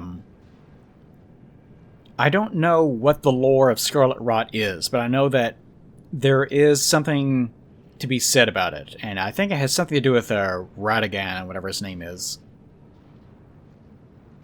But he's not blind, I don't think. So I don't think this has anything to do with him.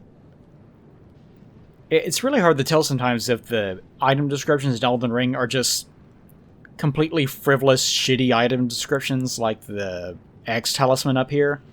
There once was an Axe-man. His friends liked him, so they also had axes. It's hard to tell if it's one of those item descriptions, like the D-tier ones, or if it's something that actually does matter. But I guess remember this for the future, that one time there was a fairy that gave a blind man a sword, which is a terrible thing to do, but the blind swordsman then defeated a god, and the god was rot. Okay. Whatever. Like, it's so incredibly vague, I can't really... There's only so much I can do with that. Anyways, that's that particular catacomb.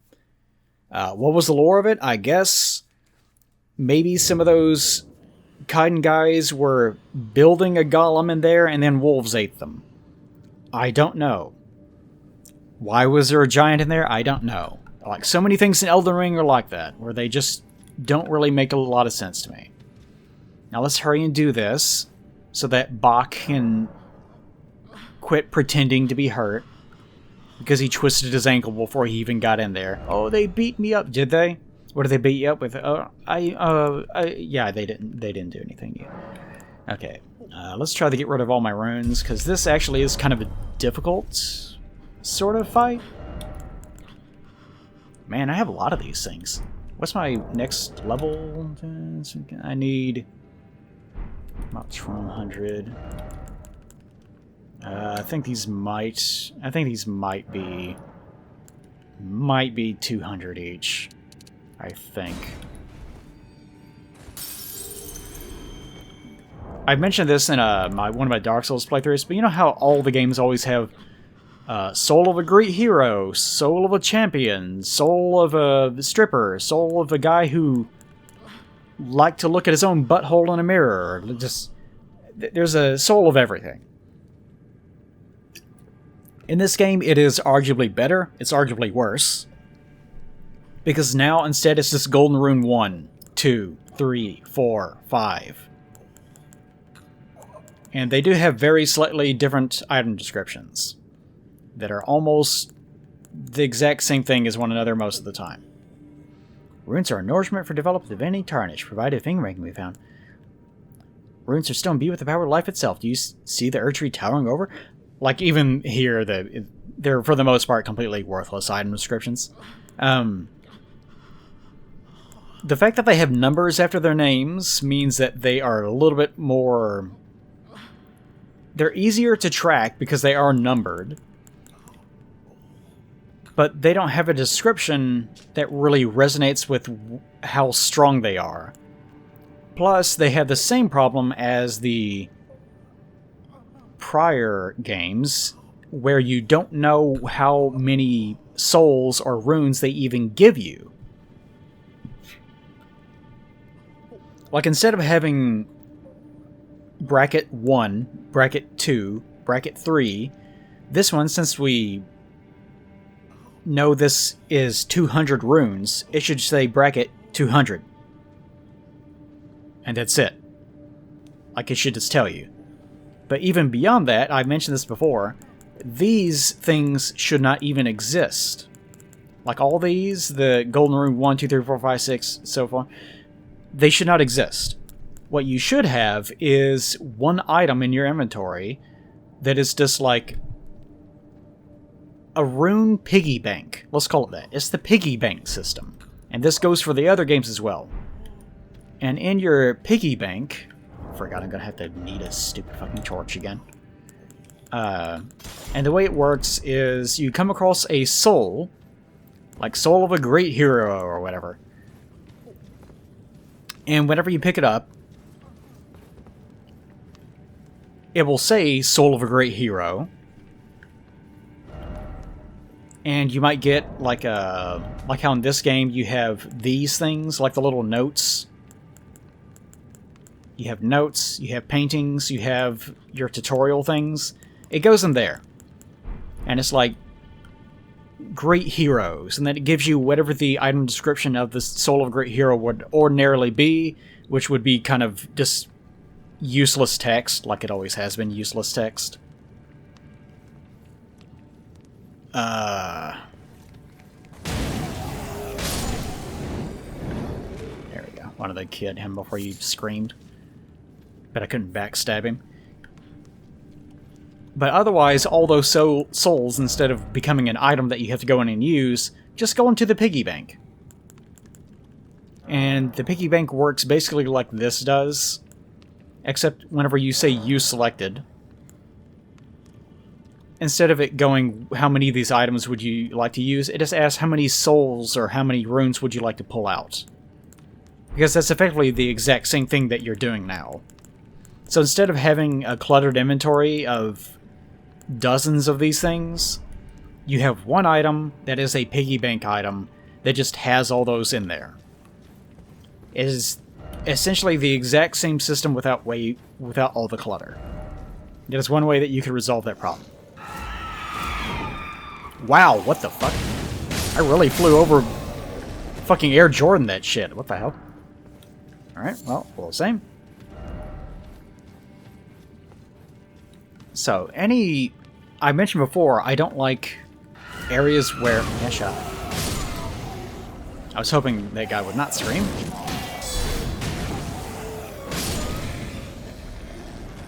Oh, good, the other ones didn't notice. Alright.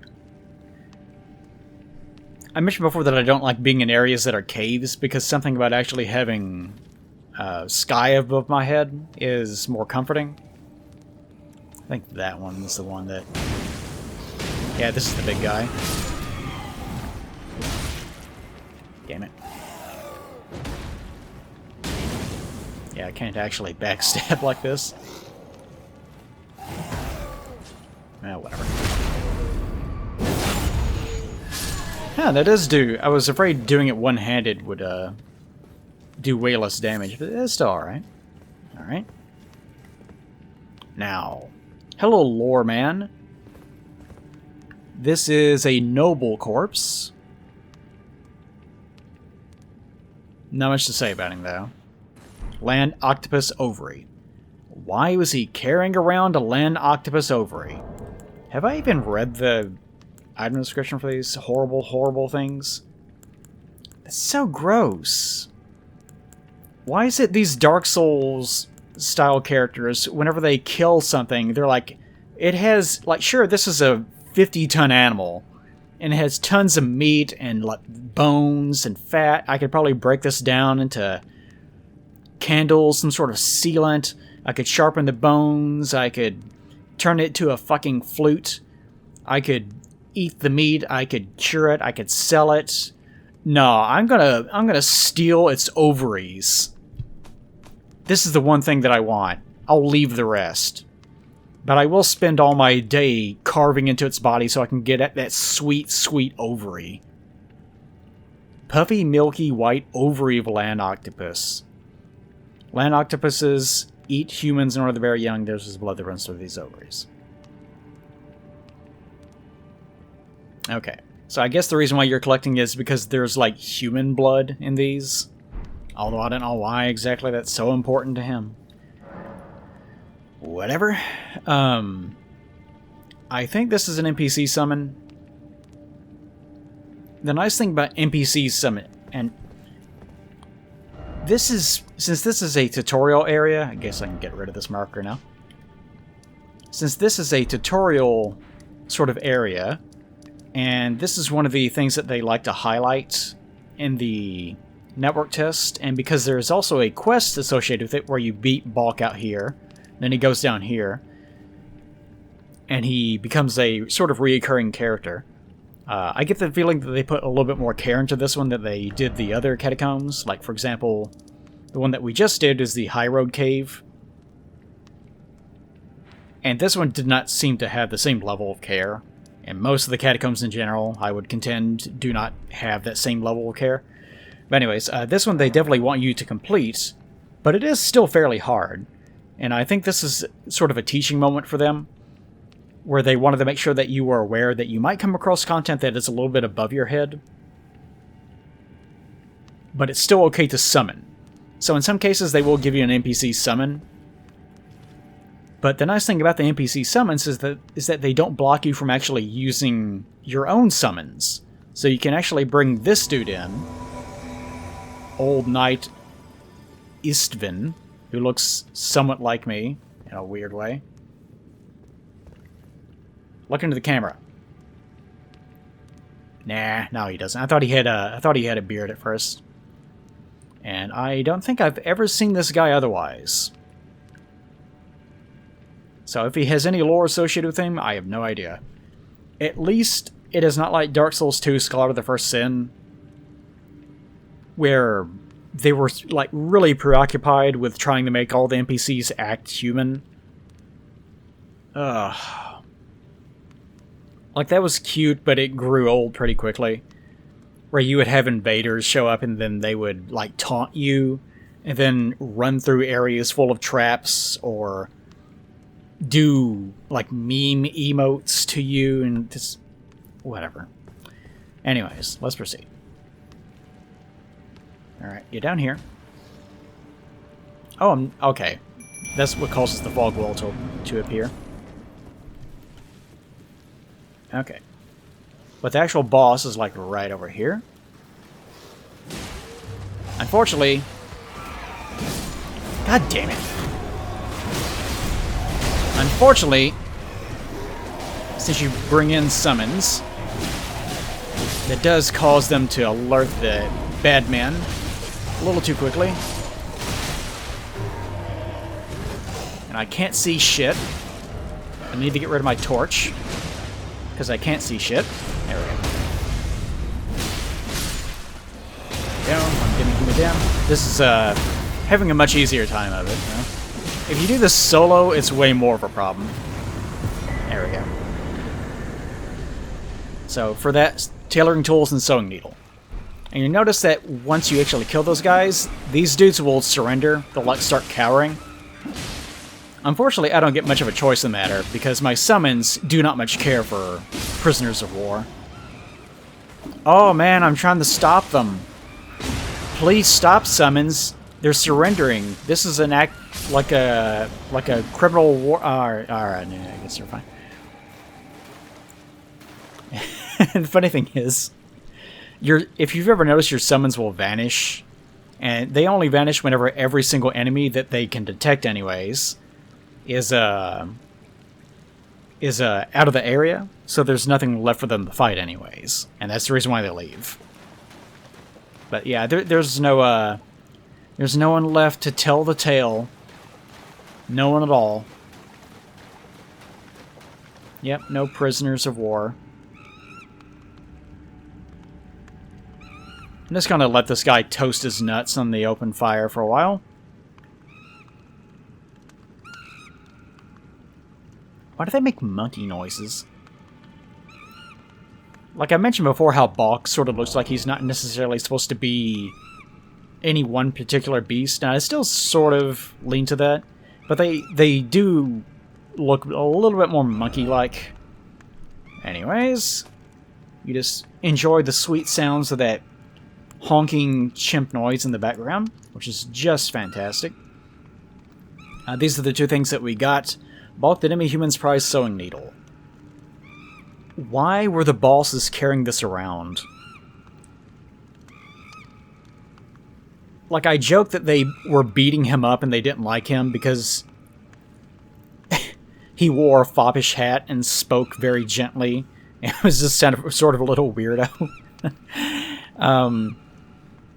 But they really didn't like him. They seemed to really have it out for him specifically, considering that they beat him up and took his mother's sewing needle for really no reason. A large sewing needle curved like a fang. Balk the Demi-Human's prized possession. Actually, having sewing needle that's curved is not great. Also, that doesn't really look like thread. It looks like rope. The size of this is kind of all over the place.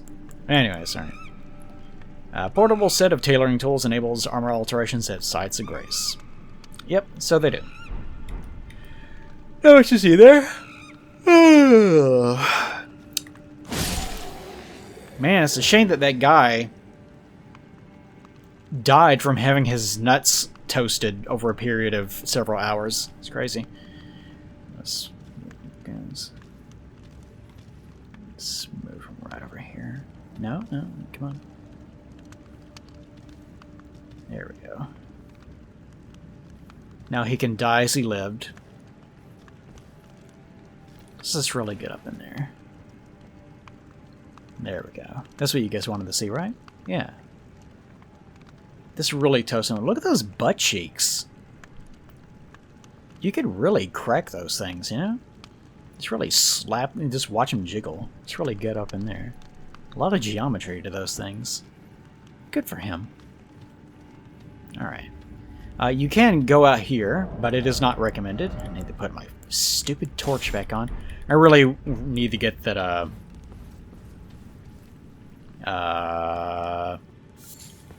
lantern. I really need to get the lantern. Which I can't remember where exactly you get them. I will know by the next part, though. It's one of those things where I'm not used to buying them enough that I remember it off the top of my head. Now, will these guys also surrender? The answer is no. Oh man, he burned alive too, somehow mysteriously.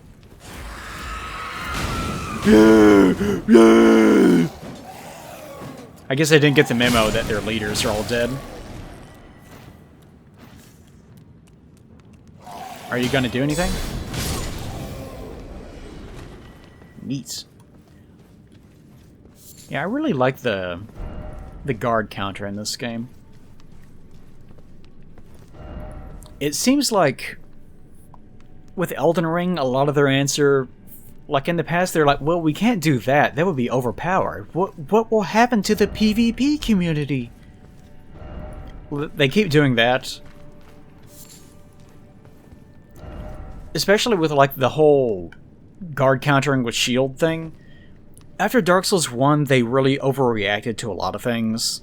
And one of those things was definitely shields. Where they got to the point where we were like, if you use a shield, you're a coward. They're for bitches. Unlike Bloodborne players, we're the best ever. Like, they started doing that nonsense.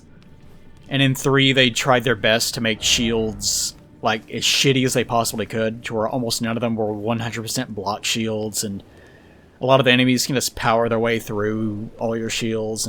But in Elden Ring, they're a little bit more useful, especially if you put Barricade Shield on something, then you basically just become borderline invincible in a lot of cases. And And you would think, especially in the past, they probably would have argued, well, that would be overpowered. What would we do? In Elden Ring, it's really like they're just, fuck it. Just fuck it, we don't care. Everything is overpowered now. That's been their solution. Is what do we do about the overpowered builds? Make more of them. That has been their solution to every problem. Just, we give up, fuck it. Okay, I'm not going to explore every square inch of this shitty island. I don't know why it's so goddamn big. It doesn't need to be this big. There's nothing out here. Except for this random-ass jellyfish. Hello, jellyfish. The only thing that's actually on this island, other than just random animals and just fauna, which again, this is one of the reasons why I don't really care too much for open-world games. Like, there might be like one item that's on a corpse somewhere, and you'll miss it because it's just off in the middle of nowhere as a quote-unquote reward for you exploring.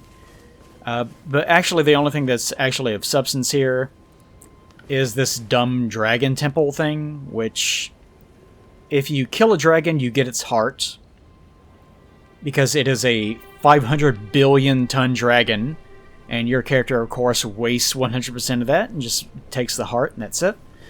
That's FromSoft.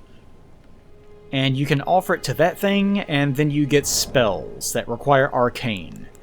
So even though I am building very, very slowly a faith-based character with minimal requirement investment, I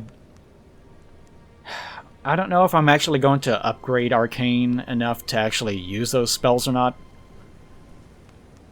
Yeah, I will. I just probably won't do it right away.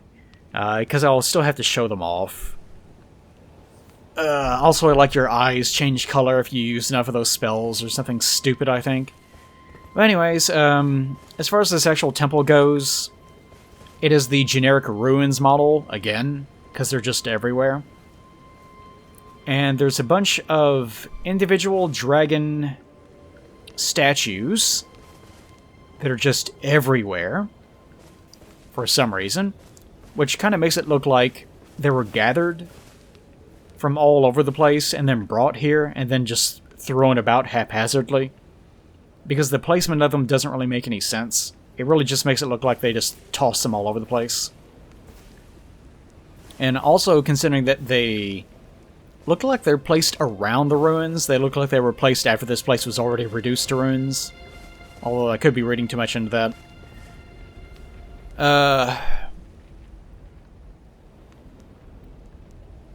But it looks like all the heads on them were cracked off. And that's like the one common thing that I can see with all these little dudes. Is that 100% of them have had their heads chopped off. And you can see the heads lying around here. But they're never actually on the statues. Which could mean one of two things. One is that they were especially lazy and just wanted to make one model for this thing. And that's it. Which, considering also in addition to their heads being chopped off, their left arm is also always chopped off. Left arm gone. Left arm gone. If we can find one exception to this, then it might mean something. Ah, here we go. Here we are. Here's the other one. In this case, it has the right arm that's missing, which actually this one, it doesn't even look like it was broken off. It's just not there. Like they never made it in the first place. Anyways, so this one is different. So there are at least two models. Although they did not do a very good job of utilizing both of them at the same time. But since you can also see that there are heads like lying below the statues, it does seem like the statues were brought here and then later, or maybe right after they were brought here, they were dismembered. So apparently somebody had it out for these dragon statues. Maybe it was me. Could be. Could be. But as you can see, there is this one this one O-faced dragon with its eyes still open, looking this one particular direction for some reason, that's still here. As far as I know, he never actually moves. You can walk on his body, so he's a static model. We can examine this altar, which is still burning with something. Altar. I examined it. I put my hand on it or something. And that's it. You can examine it, and I guess if you don't have a dragon heart, nothing happens. Which I probably won't have a dragon heart for quite some time, because I really don't like fighting the dragons, because they're another gigantic flailing enemy that takes up the entire screen. Which, Elden Ring and true FromSoft, modern FromSoft fashion, they've gotten really preoccupied with those. To the point where they don't even care if they're inside of a confined space in which you don't have enough room to actually see them, and the camera is constantly knocking against the walls. But anyways, that is complete. So the only thing that we have left are going to be the open world bosses, which would be the Tree Knight, the Evergale Crucible Knight, the ball-bearing guy who I couldn't get to spawn that's at the War Master Shack somewhere up here. There's the weird bird boss thing. And the dragon, of course. And that's it. So I think Limgrave is pretty much cleared out. I think I've gotten everything aside from actually walking up to Stormvale Castle itself. And also I need to take this thing, the Sending Gate, but I don't want to do that just yet. And I've gotten that, so there's no reason for me to go up here just yet. Alright, so, to that end, there's only one thing left to do. Wait! There is one thing that I haven't done, and I just remembered it. And it is, there's a very small encampment over here that I've not cleared out. Actually, in truth, there's probably a few things that are like that in this area. There's also, I think there might be... I think there's also... Hold on. Let me check.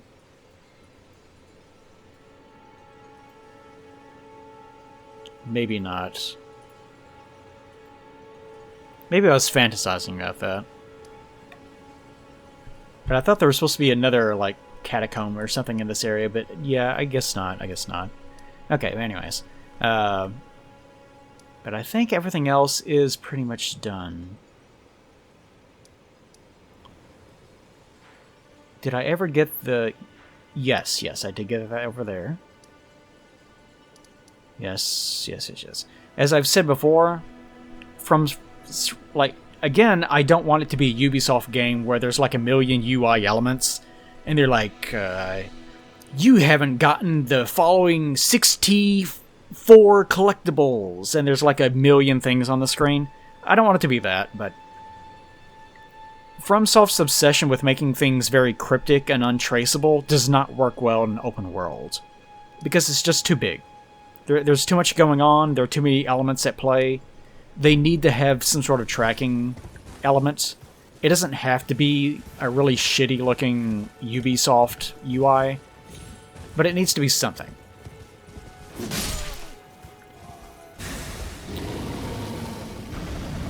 What the hell?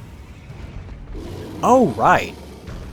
I forgot, if you kill that random guy for some reason, he turns into an especially angry rune bear that will just pathfind his way very slowly to chase you to the ends of the earth.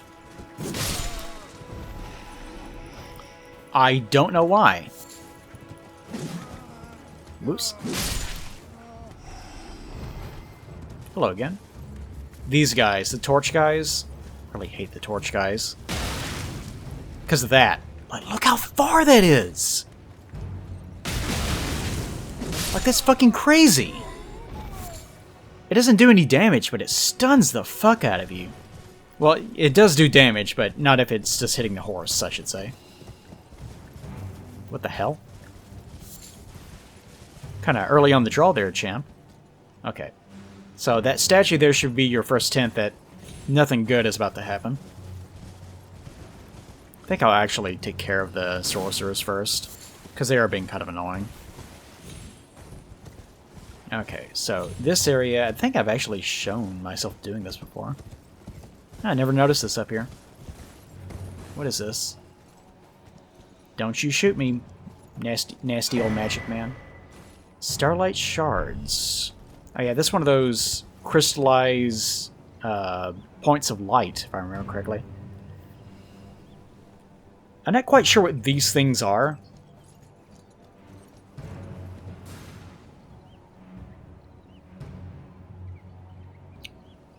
I have some people... I think some people have tried to mark those things as being astroglobes or whatever they're called. I'd actually have to look it up. It's actually in the message menu. Wow, 2 hits, huh? That is not in fact what they are, though. Ow. You're really being annoying. Hold on.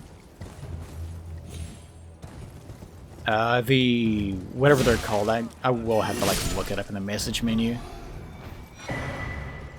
Royal House Scroll. Can I read this without being attacked? Okay. Where is that? Key items, probably? No. Yes, okay. So you hand this over to the sorcerer lady that we met earlier, and then she can teach you more stuff. Sorcerer's Scroll of the Carrion Royal Family, the heads of the Academy of Raya Lucaria. Can be given to a learned sorcerer to gain access to the following sorceries: Glintblade Phalanx and Carrion Slicer. A lot of the sorceries in this game are very nice looking, and they do a lot of damage, but I get the impression that there's probably like 3 or 4 of them that are like the really good ones, and some people have complained that the best sorceries in the game are the ones that are all at the very front of the game. Like, here's a general problem with sorceries, and that concept in general, is with spells, there's only one thing that you want them to do most of the time, and that's do damage. So there's only so many elements to a spell that you can design that matter. And I guess it would be damage, cost, and tracking would probably be the 3 elements that matter. Damage, the amount of damage that you want to inflict on something.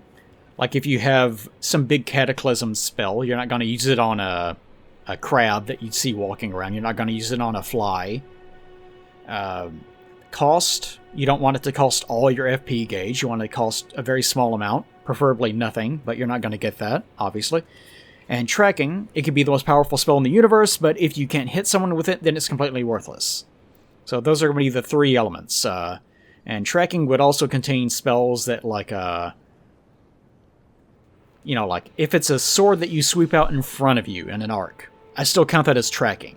Like, not necessarily its ability to track a target, but its ability to hit a target. So, not necessarily tracking, but, you know, just hit ability. It's accuracy. I guess accuracy would be the best way of describing it.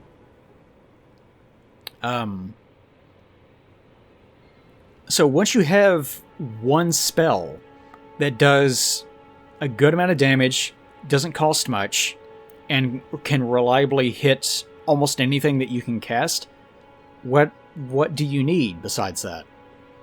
So at that point, it doesn't matter what new spells that you get. 90% of them are going to not worth be using, because they're either not as good as the spell that you're currently using, or they are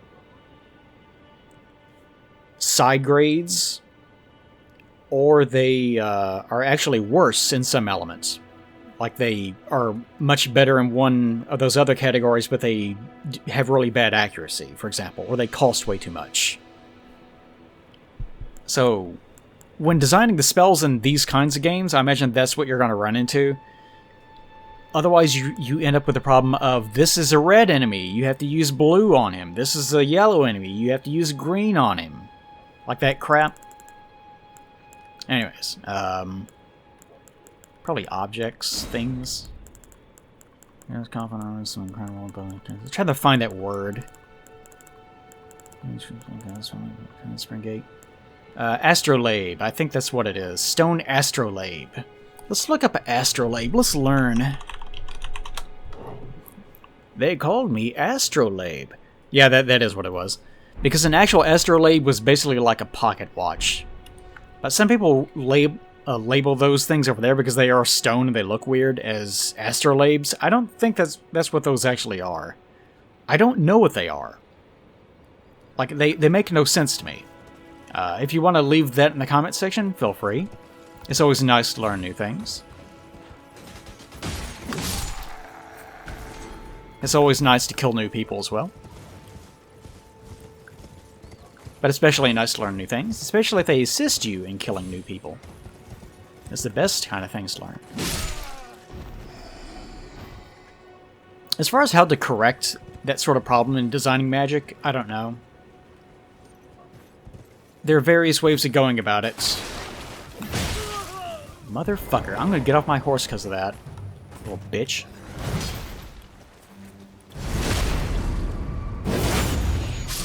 Something about that was particularly annoying. Seeing him running across the field to hit me in the back. I don't know, for some reason that triggered me.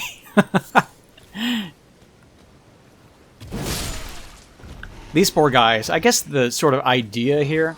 No horn. No horn.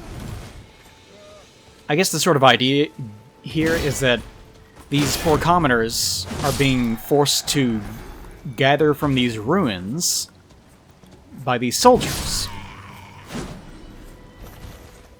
Although I'll point out that there are also, like the Kaiden guys. Like those guys up here, like the guy on the horseback and that guy right there, those are Kaiden soldiers. They're not,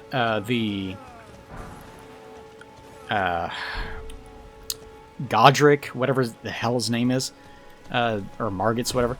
They're not Godric soldiers.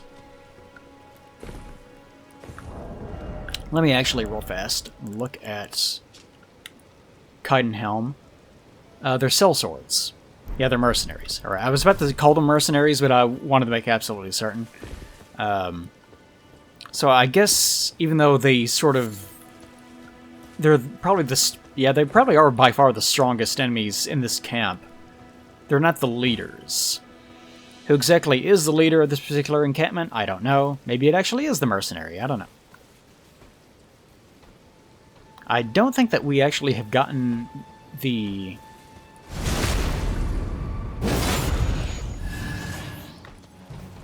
I don't think we've actually gotten the drop of their sword yet. No. Naughty. Cotton helm, cotton trousers. Ah, well. I was hoping we would get it. And for some reason, ringing the bell will bring all the boys to the yard, but actually obliterating all the stuff behind this guy does not alert him. But this treasure chest is something that you might have missed. But it has the great épée. And épée, there's 3 different swords that are used in fencing. There's like the foil, the épée, and then there is one more. I can't remember what its name is. The rapier, I guess. I think. I'm probably just... I feel like I'm projecting that, though. It's like rapier is an actual weapon, and it's not actually used in a fucking fencing duel. Épée, foil, and it's something else. Ah, well. Anyways, but yeah. An épée is just one of those chosen instruments that is used in, like, professional hoity-toity fencing duels. Needless to say, fencing duel is not really an indication of actual, like, swordplay. If you tried to employ fencing techniques in an actual, like, combat scenario between... Not that I'm an expert in this. Between swordsmen, you would get yourself killed. It's one of those... I know that people within the industry, or the sport of fencing, have sort of complained that over the decades it has become more sportified. to the point where it's sort of lost its spirit of being an actual, like, swordplay duel. But anyways, Ultra Reaper featuring a thin, sharp blade. I think part of the reason why it's considered that is because now it's more of a point contest. So you're not really going for killing moves anymore. You're not going for things that would be fatal moves. You're just trying to like lightly brush someone in a way that would not actually cause any damage in real life. So it doesn't reflect actual swordplay anymore because you're sort of just going for pissy little technical points that don't mean anything. And it's just become a game in that respect, of just trying to work around the system without actually accounting for the spirit of what the points are supposed to originally have reflected. Like its smaller counterparts, it is made for thrusting attacks and can be used while guarding with a shield. Wow. Commonly used in life or death duels. Wow. What amazing lore. I actually kind of do want to use this. It's not an especially great weapon. Can't use it with this. Okay. It's very big, though. I do appreciate that this weapon class, as ridiculous as it is, does exist. Because this is a completely new weapon class. This is one of the things that the prior games were missing. Because most of the time, you could like get a thrusting weapon, but I actually don't have one. You could get a basic thrusting weapon, but a problem in the prior games is that a lot of the cooler weapons of the game, like even like a short sword, a long sword, broadsword, things of that class, the basic weapons that are the staples of all combat throughout history, they almost become worthless because they're just too small, and they do too little damage. And Elden Ring also sort of has this problem sometimes, where if you're not dealing magic damage, then you might be more inclined to do what I'm doing and to hand some big high poise damage dealing weapon. Because you need something that will actually break something's poise. Boink. I'm gonna sneak attack this horse. Get me some horse apples. Horse apples are shit. You don't actually want those. Isn't it funny that whenever horses shit, they like lift up their tails in that very specific way? And then, like, they're such elegant creatures, but then they'll just be tromping along, and you'll see that horse tail cock up, and they're like, and then it's this mountain of like turds comes crumbling. Anyway, sorry.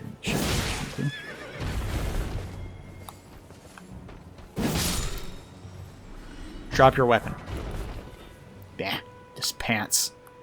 Again, like, it makes no sense. Like, you kill a guy, and your character's like, just the pants. Like, he was using a weapon. It was dealing a lot of damage to you. You almost died. Leave the weapon. Don't care about that. But I'm looking for that weapon. No. Leave the weapon. Just the pants. Okay. Anyways, that's that, I guess. We'll leave this poor cowering man. I always feel bad for the commoners. Like, they're just being basically made to pick through the ruins looking for something. What exactly they're looking for, I don't know. But after you scare them and they see that shit's going down, they're just, please leave me alone. I don't want to have any part of this. I'm just being made to pick through the rubble. I don't even have a life. I don't even have much of a soul left anymore because I'm a weird sort of hollow man. The lore describes me as having lost my mind, but it's not really clear on how I lost my mind. Even though if I have lost my mind, how am I dressing myself? How am I feeding myself? Why exactly is there still an organized structure of knights and nobles and commoners that are still acting on a series of like logical precedents that were established whenever we still had our minds? Elden Ring wants to have zombies like Dark Souls, but it just can't bring itself to actually do it. It's just one of those things. Like, Elden Ring is not a perfect game. Elden Ring assuredly is not a perfect game. Ugh. Ah, how dare you. You're not allowed to hit me. I'm allowed to hit me. Boy, that really says a lot about me, doesn't it? Okay. But we are effectively done with this area. With Limgrave. I'm sure there's like a corpse somewhere that has like a single soul on it somewhere that I have not seen. There's going to be something. But I'm not too concerned about it.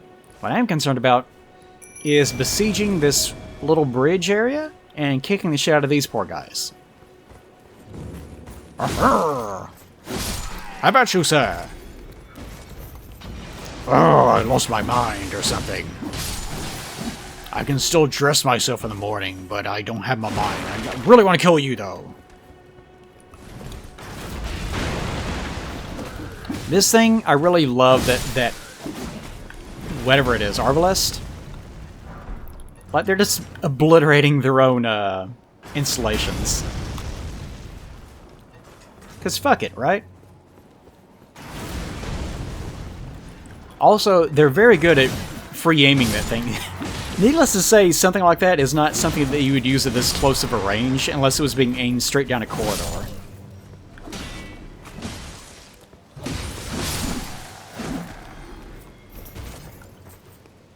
I'm not really sure if you're meant to have any problems with this area.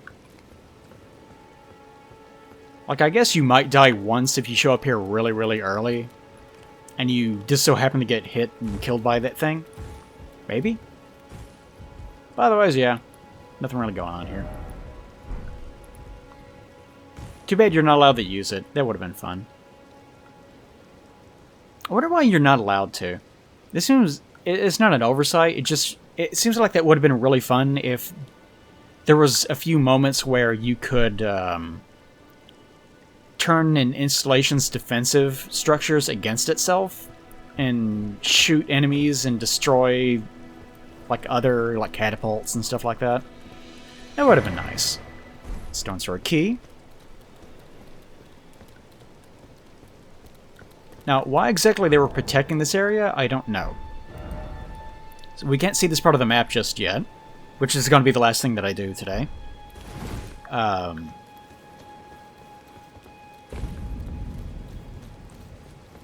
But why exactly Godric's... I keep almost saying Godfrey. Why Godric's soldiers were trying to cordon off this area, I don't really know. Unless it was that... Like, there are a lot of his soldiers that are down here, even though this was supposed to be... Like, supposedly, his soldiers were supposed to be in this area. The Stormvale area. And maybe the basic soldiers were more the Haight soldiers. I don't know. I don't know if Godric, like, sent soldiers down and effectively took control of Limgrave, or he was always in control of Limgrave.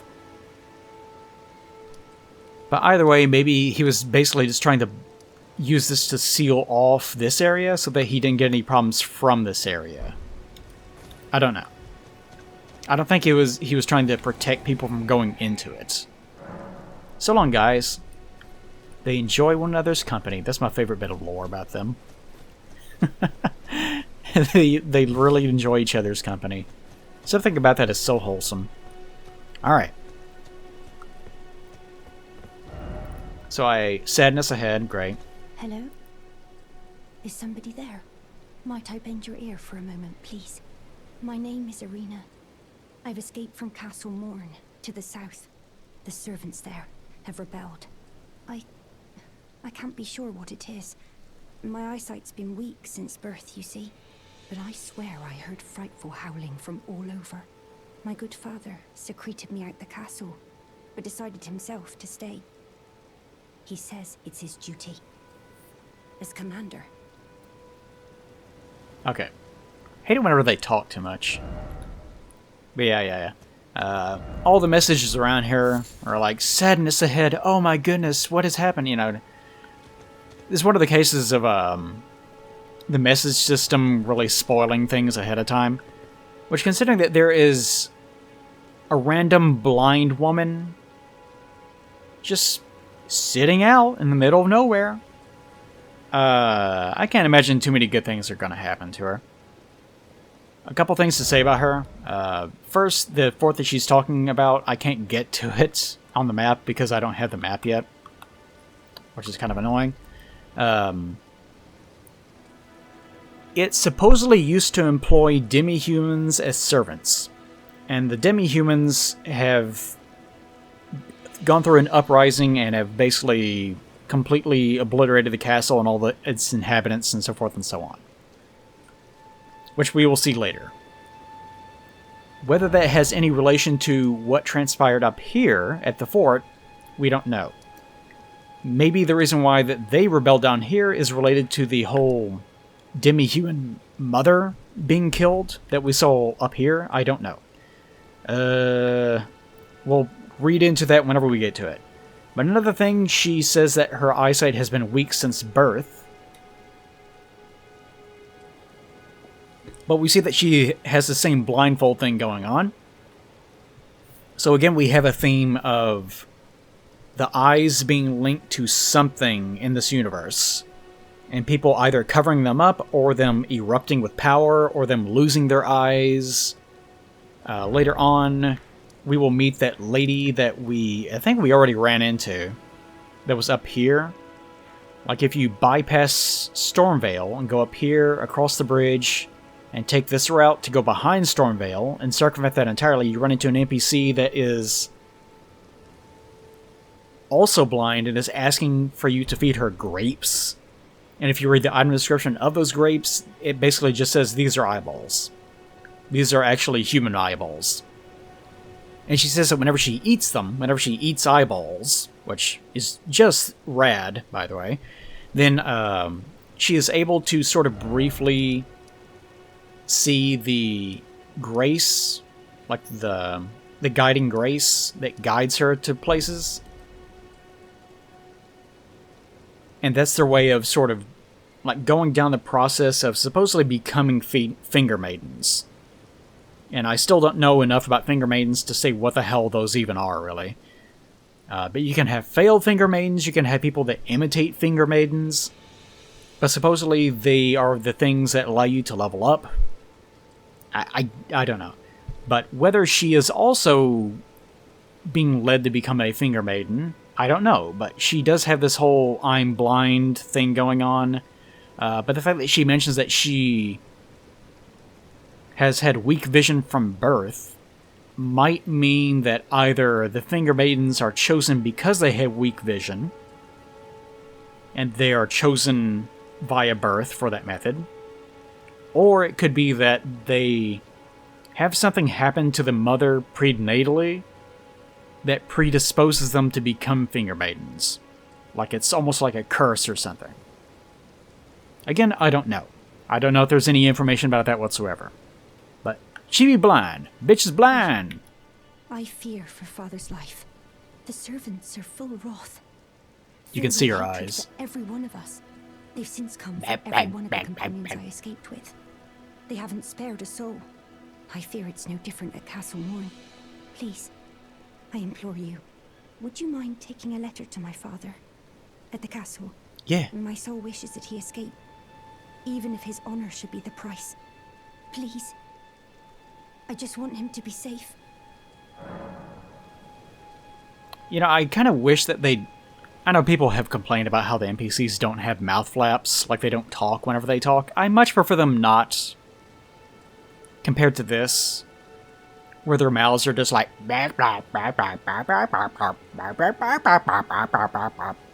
just moving up and down like that. It looks awful. It just looks terrible. I really would just prefer them just keep their mouths shut and just let you imagine it. They both don't look great, but I would much prefer them just don't show me that you don't know what you're doing.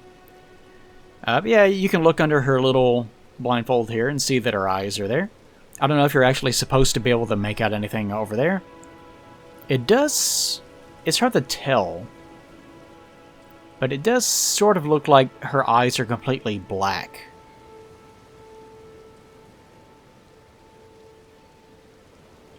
It could be that they're completely closed.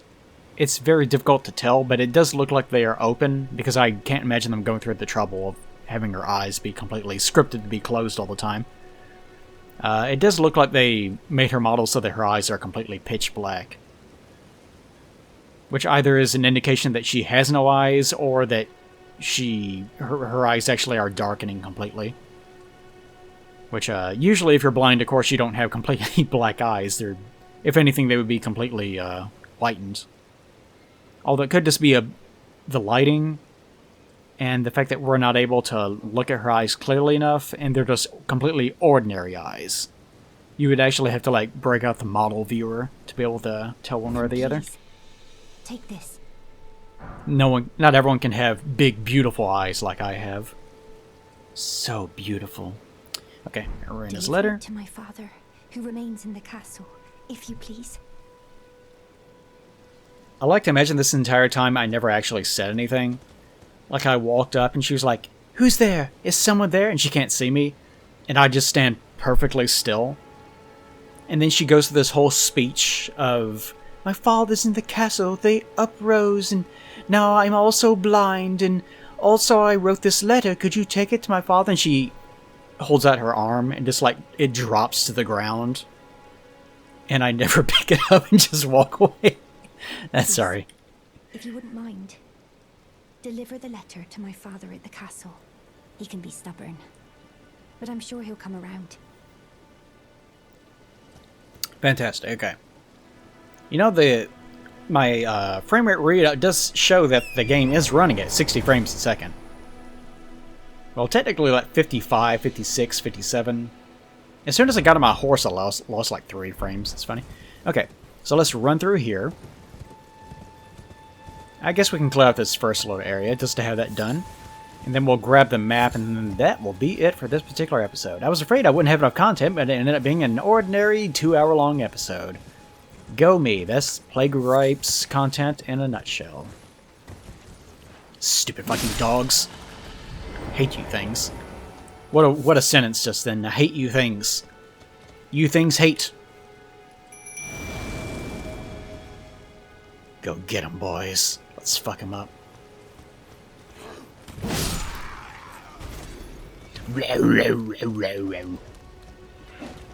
Okay, so if you're wondering about, she said that her men had already all been taken care of or whatever.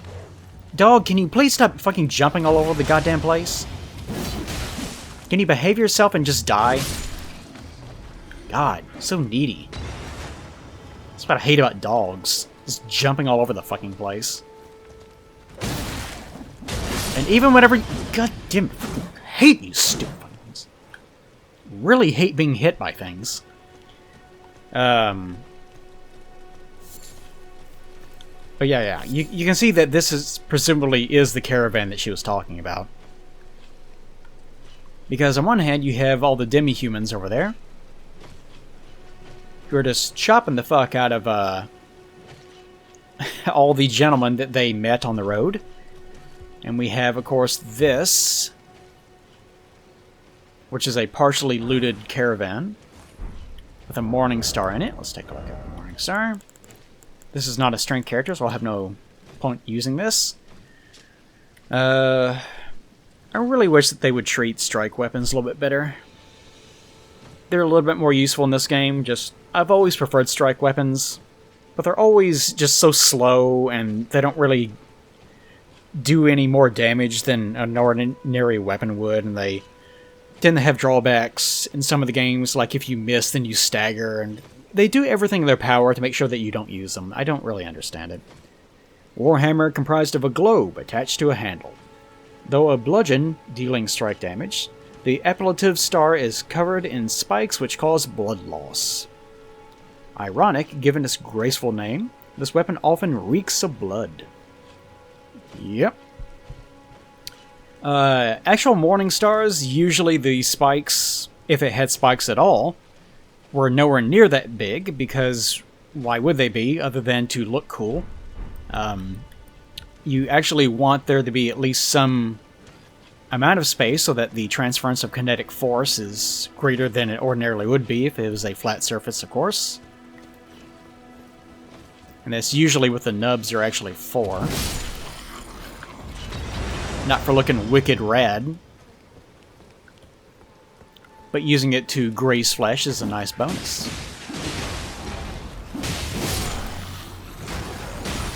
Dibby humans are extremely annoying. Like, they're almost as bad as the dogs.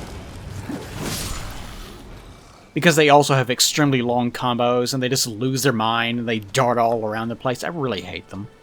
Like, any enemy in any game that's like this, where they get the ability to just leap around the place and act like a frantic idiot.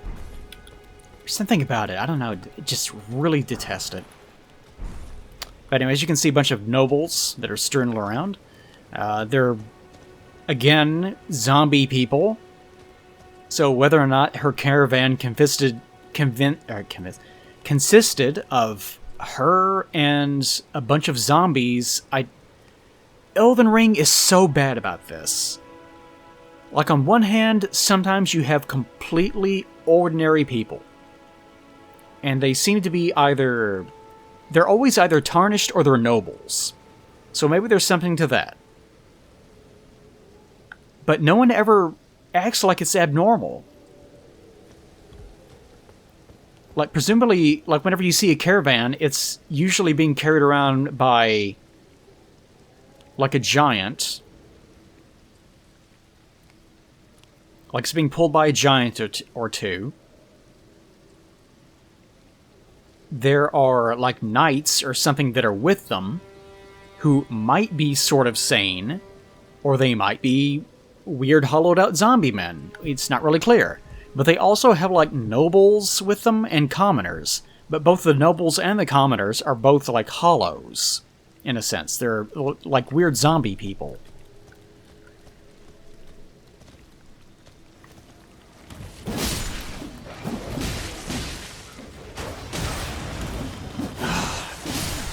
Ugh, I fucking hate dogs. I really hate how the dogs can run directly at you, and then they jump, but then they start orbiting your face. Like, they'll orbit to your right, the right side of your face, so that if you're in the middle of attacking them, they fly. They fucking fly around your sword, and then orbit back and bite you on the side of the head. I fucking hate that shit. I fucking hate dogs in these games. They're so goddamn annoying. And I hesitate to call them unfair, because, oh, I lost the video game from this unfair... No, you don't lose the video game from the unfair enemy. But they will hit you. They will hit you at least once, because they are unfair enemies. They're designed to be unfair. Like, they're designed to be just barely unfair and annoying enough that they will get in their precious damage. Also note that even though the caravan would have had to have been pulled by a giant, here he is. Which you might be wondering, if their caravan was assaulted, and there are a bunch of dead knights all over the place, one, before we even get started with him, why exactly was there this guy still alive? Why was this one guy still alive, but not doing anything? Mr. Summon, can you please get out of the way? Could you not drag around the thing that I'm trying to depict? Yeah, he is a zombie face, don't mind him. But it seems to be the exact... I think this is the exact... No. I think these are two different sets of armor. It's very hard to tell because they look almost exactly the same. Because this one is... These are static, though. These are static corpses. But you can tell that these... The tabard is orange. Whereas this one, it's more of a red color. But they could just be because this one is an in-game model that you're meant to fight with, whereas these are static. So I don't know if that's an oversight or not. But they could be completely different regiments of soldiers. I'll keep a lookout for that, because these are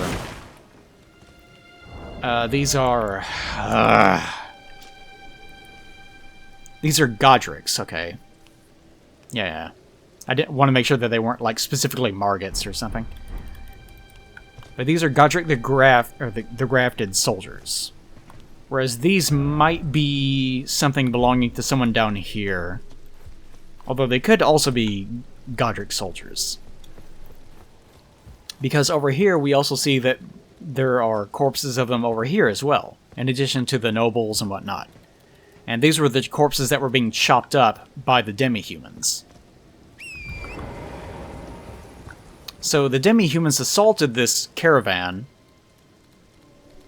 and somehow, despite the fact that there's only like 4 or 5 of them, I guess, they managed to obliterate this caravan, knock out 2 of its wheels, kill most of the soldiers, and except for one, and the surviving giant that was pulling it just completely fucks off and just sits over here to the side.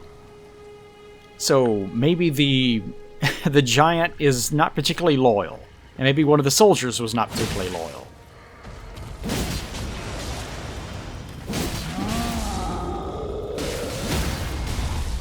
There we go. I was trying to get him to fall down. And of course, because he's an inconvenient bitch, he falls directly onto the cliff facing. Good job. So we'll put him out of his misery. He was kneeling down, so maybe the implication is that he was injured. Because he was kneeling. I'll give him that. But we'll see over here, there also is another soldier that looks like he might be injured. Although, we say that, but he just gets right back up. And he drops something for us. Lordsworn's straight sword, yep. I do have that already, don't I? I'm pretty sure. Yeah, I've got multiple of these. Yep, soldiers lost their minds, okay. So that's all there is to see in this particular caravan area, I guess. What are they hauling? Looks like generic supplies.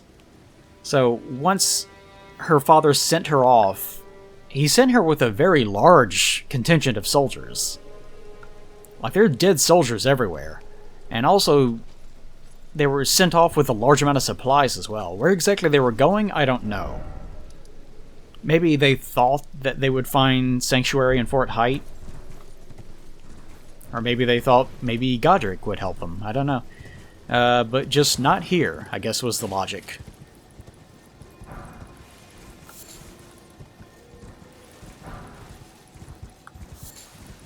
And you can hear from that very gentle humming noise, we have ourselves a naughty little scarab.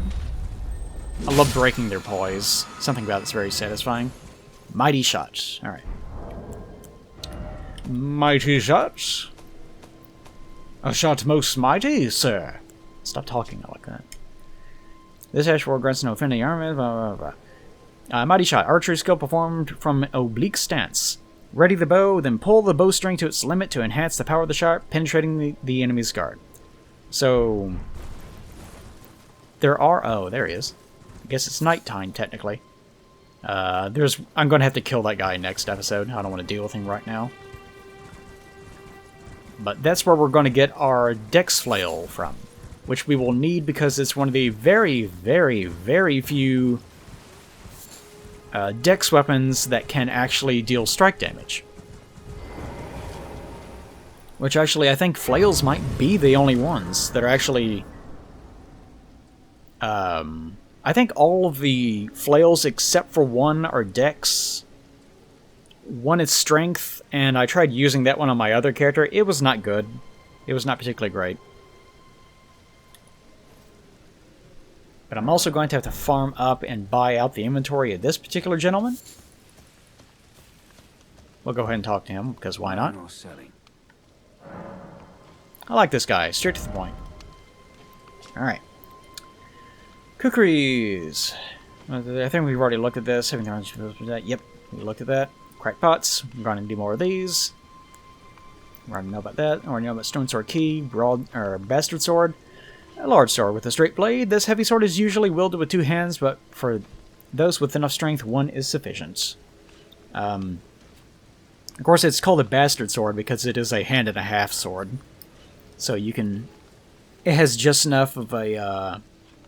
it has just enough of length to the handle that you can use it 2-handed or 1-handed.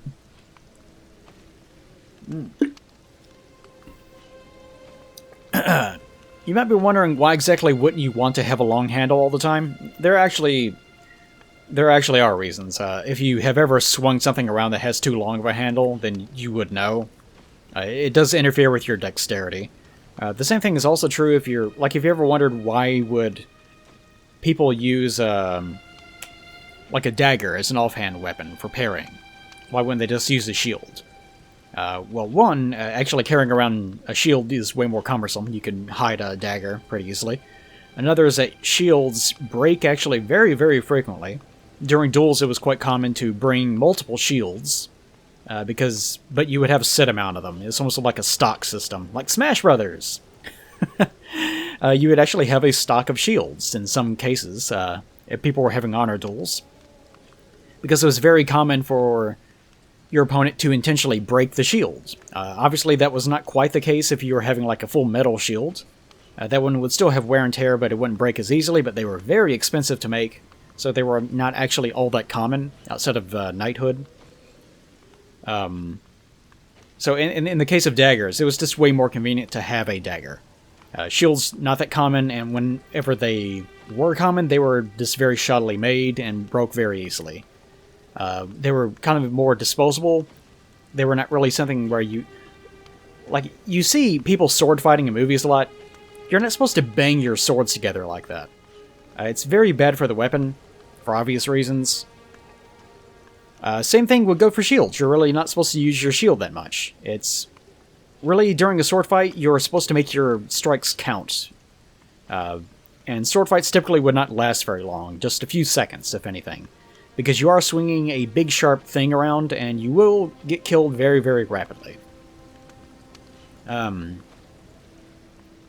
actually having a dagger or a shorter weapon, which I think it's a wakizashi, was the thing that in Japan was more commonly used as the offhand, which is a little bit longer than a dagger. But that one was also shorter because if you parry someone with a ordinary sized sword, you're locked up with them, right? Now you're locked up. You're like, let's say that you've pushed your hilt into their blade. You're like pressing it up against their body, trying to ensure that they can't move. If that sword is so incredibly long, you can't like choke down or choke up on the weapon and like fidget and rotate your wrist so that you actually have enough leverage to angle your own weapon so that you can actually strike them.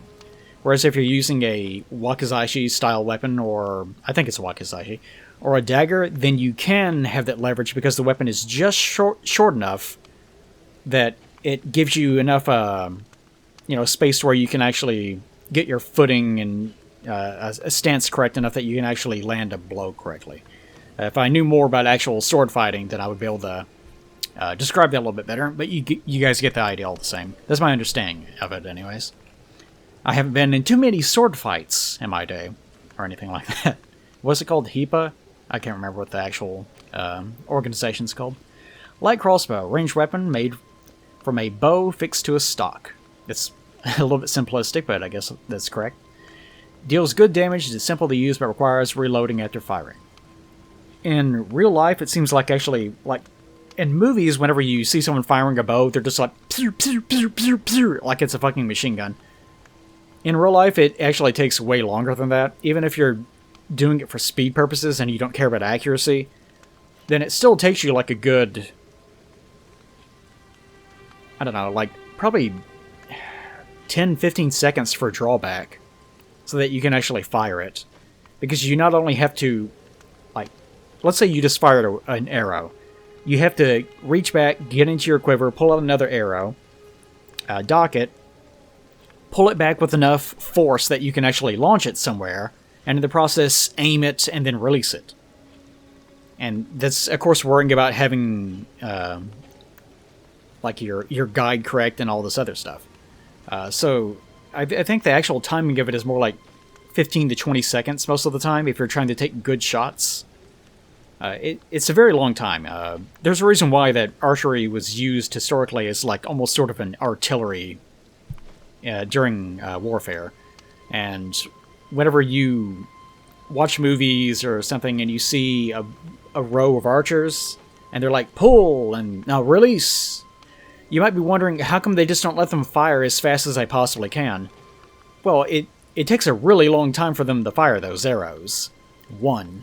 And whenever you do fire all those arrows, you want to make sure that there's not like one arrow flying at a guy and he's like, oh, I'll just block this one arrow, or I'll move to the side, or whatever else. Like, you want to have as many flying in there as fast as possible, because a lot of them are going to miss completely. They'll just fly way off target, because it's still archery. It's not that accurate. And you're firing over a huge distance, probably at like a 45-degree angle, or whatever it is. Actually, I shouldn't say 45 degree. That's like the that's as high as you can go before it starts losing range. But you guys get the idea. You're trying to create as much coverage as you possibly can. And in crossbows, I think their load time is a bit more like 35 seconds. I remember watching some people. I've watched a couple of videos and people doing the timing of it, but it's been a few years since I watched it, so I might be completely off about those numbers. It is worth going and looking it up because it is mildly interesting. Anyways. In other words, it's just not like a video game. Great arrow uses spear, great bows. Okay. Used by archers of monstrous strength, employed by a lord's army. I really want to use a great bow, but since this is going to be a dex build, I probably won't be able to, unfortunately. Which is very disappointing. But maybe I'll get lucky and I'll find something that has really low requirements. Red Thorn Round Shield. Emblem. Its emblem is an ancient thorn design.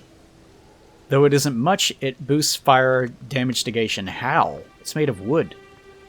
Like, I know you can treat something so that it does not just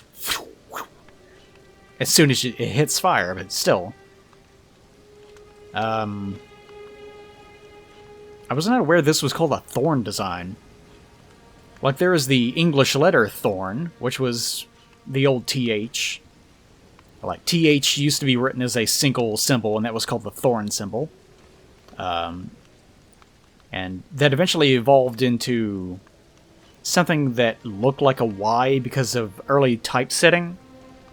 So if you ever wondered why things say ye old pub or whatever, it was never pronounced ye. It's just that the symbol that was used for the thorn looked like a Y because of that early typesetting thing that I mentioned. So actually it was pronounced the, and everyone knew that at the time. It just looks funny to us today. Anyways, but yeah, I guess this is in early graphic design called a thorn symbol. Sure, why not? Round shield, comparatively light for size, this shield is easy to handle, but lacks a true metal shield's ability to negate damage. It sure does. What awesome lore. Iron helmet. Rust on its edges. Cloth covering the mouth and neck provides some resistance to poison and other irritants. Alright. Scale armor. The cape covering the shoulders is made with treated rock lizard skin and provides ample protection against fire. I might use that. Iron gauntlets will make sure it returns. The lower legs are bound in a cord for ease of movement. Alright. And Crimson Amber Medallion. You could pick this as your starting gift, if I remember correctly. In hindsight, the starting gift of the Imps is probably by far the best one. I think I've mentioned this before, but some people were making fun of the fact that I even bothered picking them. Yeah, in hindsight, that is the gift that you should probably pick. Because not only are they very good starting out, most of the other ones you can find almost immediately, or they're next to useless, or they're like a golden seed or something, where, yeah, they're useful, but it's not like you're gonna live or die by it. Medallion with Crimson Amber inlaid, boost maximum HP. The Earth Tree's Old Sap. Old Sap. That seems like a good nickname for someone. The Old Sap becomes Amber.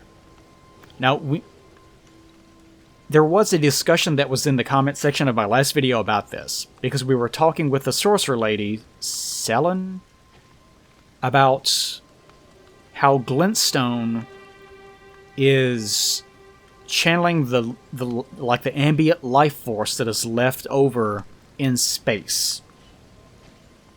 But she also mentioned offhand that golden amber contains the life that is here on Earth. And in the comment section, some people thought that they knew the answer to this, but there was enough of a discussion that there was sort of a consensus that no one quite knew what she was talking about. It could either refer to literal amber, like she was just being metaphorical, or it could refer to crucible knights and their miracles, or their incantations. It could refer to incantations as a whole. Later on, there is also a boss that we're going to run into in the Lakes region, in the Academy, that has, I guess I'll call it an egg. It's not actually an egg, but, it's just like an egg-shaped piece of amber, basically. And that is associated with resurrection. And it could be referring to something like that. Although, the way she describes it, it might not be specifically about that one thing, but it could be that whatever that thing is associated with whatever golden amber it happens to be. So, for the time being, I'm sticking with the idea that the golden amber is effectively glintstone, but associated with the life force that originates here on the planet. And that might be more associated with incantations, maybe specific ones, and that it links back to the Erd Tree in some way.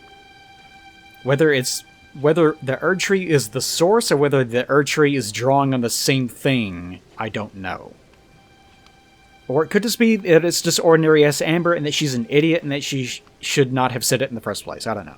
But I mentioned it because of this. The Erd Tree's old sap becomes amber. Treasured as the most precious of jewels in the age of Godfrey, the first Elden Lord. Oh, so Godfrey was the first Elden Lord. Good for him. A primordial life energy resides inside. So we're seeing that same thing, that this amber, golden amber, contains life essence of some sort. Except this time, it is associated with the sap of the Erd Tree. Okay? So either it is something that is naturally occurring, or it comes from the Erd Tree, or, just the Erd Tree is absorbing it, and it just so happens to be contained within the sap, which also becomes amber. Yeah, who knows? But it does say that this is from the Age of Godfrey, so apparently this is something that doesn't happen anymore. Which, if the Age of Godfrey, the first Elden Lord, was ended by the Shattering of the Elden Ring, which I don't think it was, then that would make sense all the same. Okay. Demi-human mobs. Not allowed to read this just yet. I'll buy that. Then read that. Then I'll go grab that map, and then we'll be done.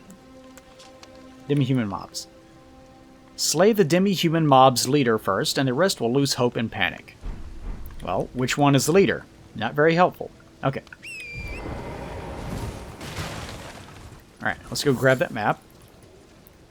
And I don't want to alert this guy, because then he'll, like every other enemy in this game, follow us to the ends of the earth.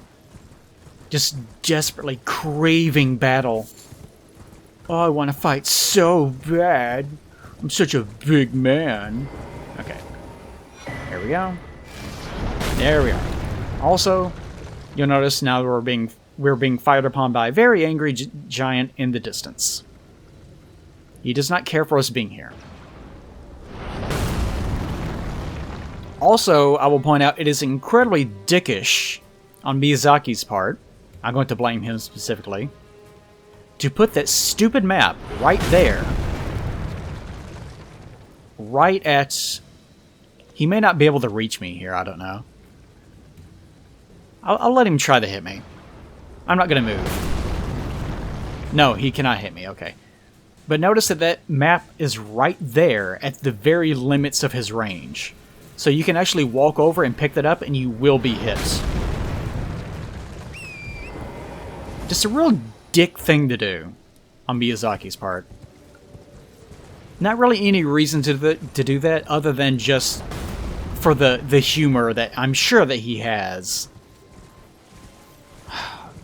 You know how people leave messages of hidden path ahead? And you think, why would they do that? They can't even see anyone actually hitting the wall. And if it's so dumb. If you leave a message in front of a wall, and you're like, oh, hidden path ahead, one, you can't see anyone actually hit it, so you don't even get to enjoy the joke. Two, if you didn't leave a message there, it would still maybe look like there's a hidden path ahead. So people would still walk up and hit it regardless. Your message did not change their behavior at all. Like, it's so asinine. There's no joke. There's literally no joke there. There's nothing. It's completely meaningless. Anyways, what kind of person would do that? Miyazaki would do that. Miyazaki is exactly that guy. If you ever wondered why exactly did they get rid of the message system where you could actually see the downvotes, or at least new map. There we go. I'll be marking this in my off time. Why do they make it so that only this character hasn't left any messages?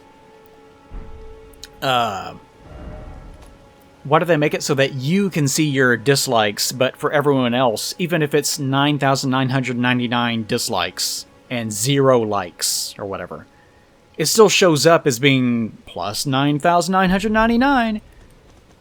Why is that? Why exactly does Miyazaki have it so that you have to go get a map, and you don't know where you are, and the very moment that you pick up a map, you get hit by a gigantic arrow from across the map whenever you're busy trying to look at the map that you just got? Why? It's because Miyazaki is a dickhead. He is that guy. Why is there always a swamp area? Why is there an area that has nothing but scarlet rot in it? And why are there like 5 or 6 different items that are placed around a boss that is sitting in the middle of that area, so that you will have to be constantly taking damage that is completely unavoidable, while also rolling around on very tiny blocks that are your only source of a safe haven. And the items are positioned in such a way to attract you to an area where you might even suspect that there might even be a boss. Because Miyazaki, he's a dickhead. That's the secret. Miyazaki is a fucking dickhead. He's kind of a shithead, and he gets a giggle out of knowing that people walk up to a hidden path and are like, maybe it's a hidden path. And then they hit a wall and then nothing happens and they walk away. He cries himself to sleep laughing really, really hard every single night, knowing that people have to hit a wall. Something that an ordinary person would be like, that's not funny. Not even in a like, that's not funny, that's how dare you. Not even in that way. Just like, that's not funny. It's like watching someone nudge a pencil across a desk, and then you seeing someone just like breaking out in tears, just laughing, red-faced. It's so funny that someone moved a pencil. And you look at it and you're like, there's nothing funny about it. That's the reaction you should have to that. The hidden path ahead thing, that's the reaction you should have. It's not funny. It's not funny because it's upsetting. It's just not funny. But Miyazaki is that guy. There's nothing funny about that. But he does it anyways because that's his personality. He's a shithead. Hope I made that clear. Anyways. Hope you enjoy my podcast. I will collect some things, mark my map, buy out that guy's inventory, and then I'll see you guys next time. How about that? Yeah, that'll do. That'll do, pig. Okay. Goodbye, everyone. See ya. He's a shithead. What? Why are you going to get angry about it? He is. He totally is. So am I. I'm a shithead. I don't laugh at messages like that, but I am a shithead. That's why I make these videos 5 hours long. Because I'm a shithead. Goodbye.